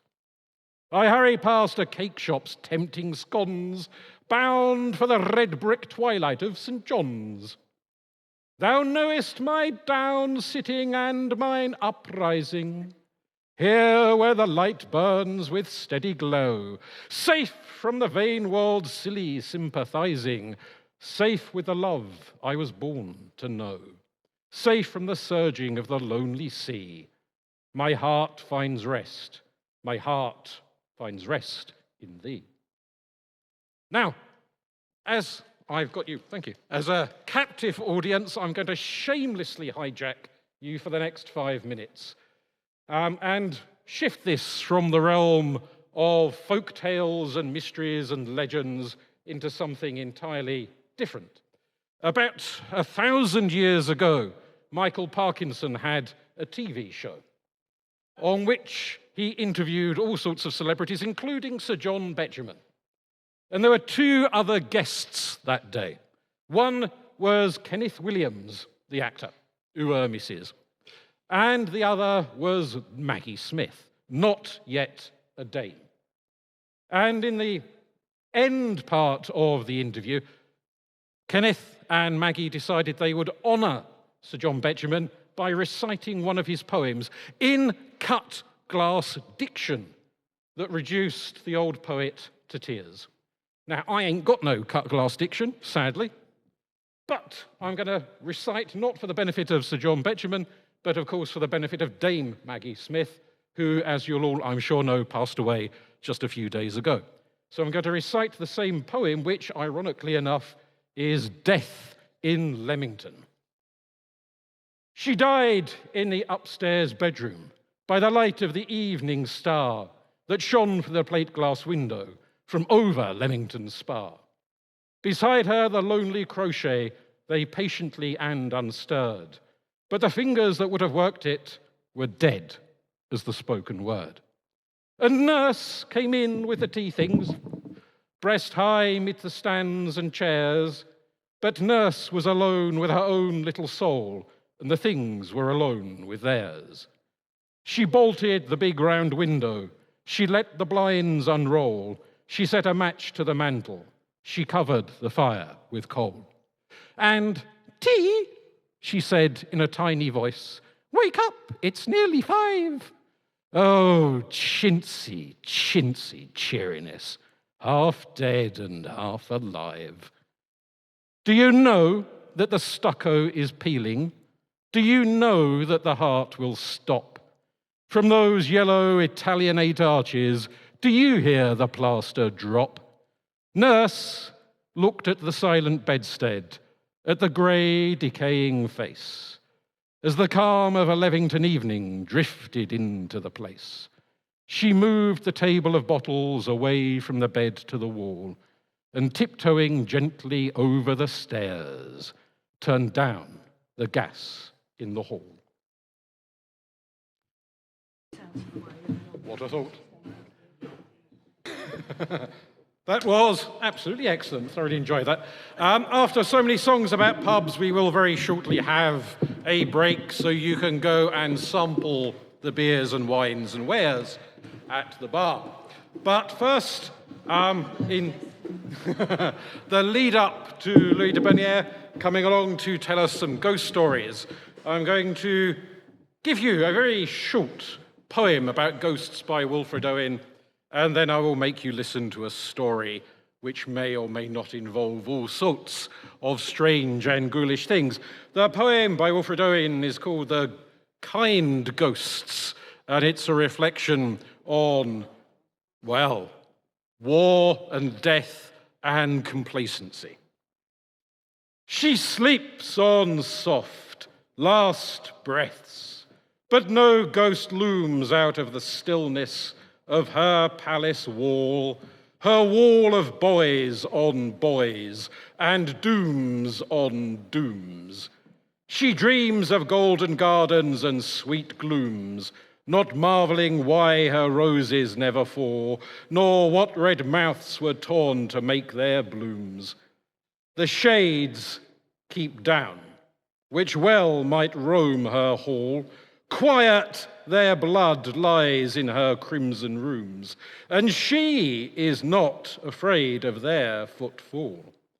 They move not from her tapestries their pall, nor pace her terraces their hecatombs, lest aught she be disturbed or grieved at all. Not a happy man. Dan was dead. Of that there can be no doubt, because Dan had done the one thing no one, and I'm sure none of you would do, which is smoke in bed. For he had nodded off and the pipe had dropped and the bed sheets had caught alight, and the next thing he knew, he was staring up at the stars where the ceiling, of course, should have been. But was not, for not only had his bed caught alight and incinerated him, at least it saved on funeral costs, but the house itself had gone to ashes. Dan was no more. But he hovered still. He wondered, having attended the occasional church service and stayed awake for at least 10 minutes of each sermon, that perhaps there should be a golden light radiating from above, summoning him to his heavenly rest. But there was not. And then occasionally he thought, well, he hadn't put a great deal in the collection plate, and there was at least one occasion where he'd taken some out. So maybe there would be a fiery light coming from below, summoning him to, well, not so much eternal rest as eternal torment. But there was not. Days went past. The funeral, such as was left of him to be buried, took place, and there was Maud weeping and sobbing into her handkerchief, as befits the mourning almost bride. Had they gone a little bit longer, she would have been. And there was Fred, his best friend, with his arm around Maud, comforting her, of course, but that arm didn't stay at the shoulders. It strayed. And he noticed. And he was not happy. And still, at the end, as the casket was lowered near empty into the earth and soil was cast upon it, still no light came. And so he wandered round the village, disconsolate, enjoying the benefits of being a ghost and being able to walk through walls and see what other people had in their houses. Shame no one could hear him complain and criticize about it, but it's a pleasure in itself to be had. And then darkness came and candles were extinguished and ghosts are no more better at seeing in the dark than the living are. And he thought to himself, well, what do I do now? And so what he did was to return to the grave in the hope that something would happen. And there by moonlight he waited, and he waited, and he waited, and eventually the bell of the church chimed 12, and something happened. The soil in the neighboring grave, not his own grave, but the neighboring grave, began to stir and began to move, and something large and white and nearly luminescent emerged from the grave. It was, if you can imagine such a thing, 12 foot of slack maggot, large and fat and bloated and coated in clumps of graveyard dirt, and chewing and chewing and chewing upon a bone of some long past resident of Stowmarket. And he said, what is it that you are? What are you? And a voice echoed not so much from the mouth of the worm, but from somewhere so deep down that he did not want to think quite where it came from. It said, I am the worm, and I am here to consume you. Oh, you taste so very nice. And it began to swallow the shattered bits of bone. When I've finished with her, I'll get on to you, it promised. And Dan stood there, shivering and shaking and watching as the worm delved deep into his grave when it finished eating the neighbor and began to gulp and swallow and chew and masticate until there was not an inch of Dan left. And still there was no light, no radiant voice from the angels, no infernal cackle from the demons, nothing. It seemed to him a rather disappointing afterlife. What happens now? he asked the worm. And the worm said, well, I ain't finished you yet. You can't go nowhere till I've finished you. Hurry up and finish me then. Where are you? I've eaten what's in the box. I want something else. There's got to be more to you than this. And so Dan began to think, well, but my house burned down. I mean, some of me must have gone up in ashes. I've eaten the ashes. There might be a bit left over. I mean, there could be a toenail or an earlobe or a bit of finger or something lying in the ashes. Well, get 'em then. I can't let you go until I've eaten you. And so off Dan floated, and it takes some time to master the skills of telekinesis, to levitate bits of earlobe and bone and toenail and the odd bit of nostril. But over days, he managed to get a little bit more and a little bit more and levitate it down the lanes towards the Stowmarket graveyard. And there, little by little by little, the worm ate what he was given, because like a good boy, he always ate what was put before him upon the plate. But you ain't all here, he said, when Dan had levitated the last piece of scrap that he could find. There must be more of you. Bring it, or you're going to have a long, long wait. And so Dan went off to search once more amongst the ashes that were left of his house, only to find 3 big lads with buckets and shovels and a horse and cart, scooping what was left of his house, and presumably himself, into said buckets and emptying them onto the back of the cart and taking them down to the Stowmarket tip. And he waved his arms and said, "Stop! I'm in there! I need me, the rest of me." But of course, they were not gifted with the skills of clairvoyance. Had they been, they presumably would not have been working on a cart and a tip. And so the ashes, the detritus of a life, were taken down to the tip and cast with all of the other rubbish from the residents into the great pit.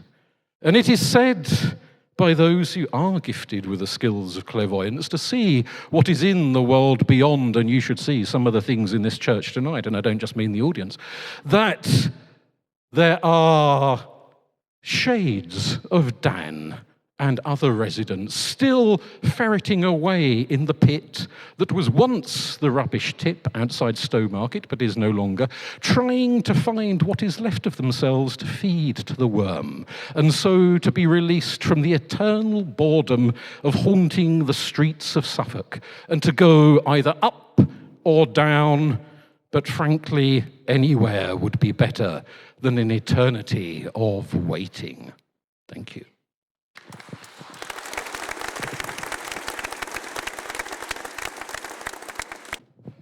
And so, it's definitely working now. Karis is going to entertain us with a whole slew of songs, some of which, at least one of which, is inspired by the stories of Montague Rhodes James. And I thought I'd, as a prelude, give you a poem, for once, one of my own, that I wrote yesterday, actually, inspired by James's stories. And for a little bit of background, for those of you unfamiliar with him, he was a Cambridge man in terms of academia. He was extremely famous in his own field, medieval historian and specialist, who at one point in his life seems to have developed what you could interpret as a bromance or something far deeper for one of his graduate students, James McBride, who tragically died in his early 20s and left Montague James heartbroken, and he would visit the grave and look after James's widow and child for the remainder of their life, just to put this into some degree of context. So, James's dreams. The ash branch against the window scrapes, witch fingers tapping out vengeance cold. Sins of the fathers, malignant shapes, scuttle in, mouths latched in hungry hold. Montague turns in his lonely bed, Fenland winds rattle his Cambridge panes. Night-flying imps find home in his head. Becomes horse for hags, pulling his reins. Wind whistles in the chimney and comes to the sleeper. A beach roaming haunt pursues the scholar. His old heart numbs, winding sheets binding of the grave taunt. MacBride is dead. The lad comes no more. Cold is the heart, tormented the sleep. Drawn by the past, the present too sore. By death's bed stands to silently weep. Grief's bed offers the dreamer no rest. The catafalque now just a rat's dish. They gnaw and they knot, an ugly jest, devouring the mourner's secret wish. Dawn foreshadows the fiend's feast on James. Faith rallies as he calls to 3 crowns. Half-waking wise the demons he names, pulls from nightmares to lectures and gowns. Yet their grim hold they will not fall loose, as the unearthed crown's guard reaches for blood. The aged Don bargains for a truce. Now their tales onto the page shall flood. Thank you.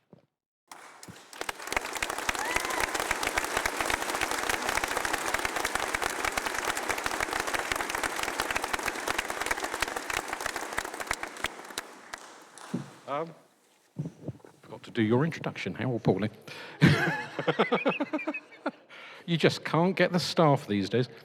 Caris's themes this evening, or theme is horror, but that is a rather broad theme from someone who has been known to invite the audience to keep score of the death count in her songs, which may be going up by 1 tonight, I suspect.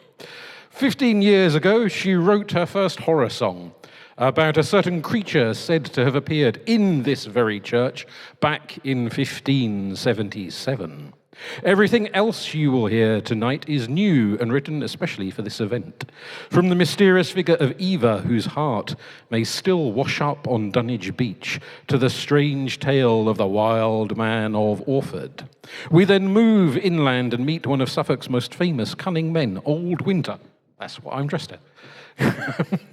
Who resided in Ipswich. Finally, arguably the greatest writer of ghost stories, definitely. M.R. James grew up in Suffolk, and one of his best-known tales tonight takes musical form for the very first time.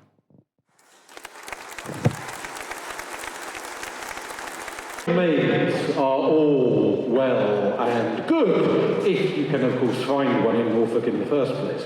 But they are not quite so succulent as a nicely marbled, fat Norfolk merchant who can be crunched down and gulped and swallowed and deliciously savoured, as the Dragon of Ludham was only too familiar, for he had feasted on 3 Norfolk merchants in the last 6 months, and several virginal maids, and the occasional geriatric dog walker who had not gotten out of his way fast enough. They were a little bit more chewy. But the dogs themselves were not without a certain piquant savoury. Needless to say, the people of Ludham had grown rather tired of being feasted upon by a dragon, devoured both themselves and their pets and their livestock. Nothing they had tried to do to the dragon had succeeded in stopping it. They had attempted to track its lair back to the many tunnels that had been under Ludham since ancient times. They'd blocked them up as best they could, only for the dragon to rip the blockages apart as it emerged for its next feasting session. On this one particular occasion, as it sat basking and lounging and digesting the latest merchant, some of the more cunning of the plough hands in Ludham had found themselves a particularly large stone. Some might speculate it could have been a mother stone, but that, of course, is another story. And they had rolled this particularly large stone to the largest of the entrances or exits, depending on which direction the dragon was going in, of the tunnels under the town, and blocked it. And as soon as they had blocked that, they raced around doing their best to block all of the others that they knew of. And the dragon, having finally had its siesta and digested its lunch, sought to return to the dark, dank, subterranean tunnels, only to find each and every one blocked by an enormous pile of stones. It roared, it raged, it flew across the town, that great long tail whipping and tearing, ripping off roofs, shattering doors, overturning wagons, breaking limbs, until at length it came to the great abbey, which sits outside the town. And there it disappeared into the abbey. Why into the abbey? Well, people speculated. Were these monks quite as holy as they should be? Were they giving refuge to the dark reptilian forces of Beelzebub? Or was the dragon eating the monks one by one by one? But needless to say, come evensong, the voices of the monks were heard carrying out from the abbey walls as ever, so they, at least, had not been devoured. But whether they knowingly gave shelter to the dragon of Ludden, or it simply slipped into some previously unknown avenue into the catacombs, remains a mystery. For, as far as any of us know, the dragon of Ludden remains asleep within its caves from that century to this, for it has never been reported to devour any of the maids or merchants of Ludden since. Let us hope it stays asleep. She came out of the wolf pit 2,000 years before the green-skinned children emerged from the pit. Back before this was the land of the South folk. It was her land. As she stood, the great mother on the edge of the pit, not green-skinned like those children, but covered in fur, silver and grey and black, with great glinting yellow eyes reflecting the moon. And she threw back her head and she howled. Thank you. And she took deep lungfuls, drawing in the air to her nose, tasting the winds of what would one day be the lands of the South folk, and claiming all that she could scent, from coast to fen, from forest to plain. All was hers. And when she threw back her head and howled again, there came her sons and daughters from the pit, hundreds upon hundreds upon hundreds of them, swarming across the land, the great four-legged ones, until they met the first of the two-legged kind, our kind. And they approached them at first in friendship, but of course, perhaps understandably, faced with a great mighty pack of wolves, humans turned tail and fled in terror. And so the great mother stood beneath the moon and howled and stretched her hands, her paws extending until they became like human hands, except so much longer, with great claws upon each of the end of her fingers. And her face changed and her pelt retreated a little until she stood as much wolf as woman, as much woman as wolf. And her sons and daughters likewise turned and shifted and changed, thinking this would make them more amenable to the people on two legs if they also could walk upon two legs. But if anything, it scared them the more. And so they began to rejoice. They began to sing and to dance in the hope that this would help meld the two people together. The sons and daughters of the great she-wolf took up their drums and beat them, and they turned and they danced and they leapt and they howled and sang into the night. And whilst many of the other humans, the two legs, cowered within their huts, there were some who were entranced by the music, who came out of their houses and joined in the woods and danced beneath the moon and learnt the ways of these people from the land beneath the earth. For centuries they ruled the land, And then there came another she-wolf from a far and distant place, leading the armies of Rome. And the great Mater Lupa clashed with the she-wolf of the ancient tribelands. And for century upon century, she and her sons and daughters and their sons and daughters from over the seas ripped and tore at each other, until by the end of 400 years, both sides were so bloody and torn that it was hard to say who was winner and who loser. Until at length the she-wolf of Rome returned to her lands, leaving what was left of the native tribelands. And there came then another wolf, a male wolf this time, from the far distant frozen north, coming the sons of the little wolf of Woofer. They came and they made the land their own. And at first they clashed with what was left of the old people. But in time, they learned to interbreed until you could barely tell where one ended and the other began. Until they too, in their turn, fell prey to the next wave, the coming of the Normans. But even though times had changed, for when the sons of Odin first arrived, they worshipped the old ways, but by the end, when the last of the woofers fell dead, pinioned with arrows by the great heathen army, the wolf still stood guard. And when that next wave came, they came with new faith and new ways and new beliefs. Beliefs that merged strangely with the old ones, such that even Woofer could find something in common with the wolf-headed saint Botolf, dwelling in the marshes, summoning the four-legged beasts to defend him against the strange fenland creatures. But that too in time gave way as people turned to hunting their four-legged brethren, until finally, at last, there were no wolves left in Suffolk. The last of them died, and the Great Mother returned to the pit to sleep and to dream of a world that she had known, and to dream of a world that she might yet know. And it is said by those who remember the old ways that one day the great wolf mother may awaken again, particularly when she hears the beating of the drums and the singing of the old songs, which can sometimes be heard echoing through the forests and fens of Suffolk still to this day, once every 23rd blue moon.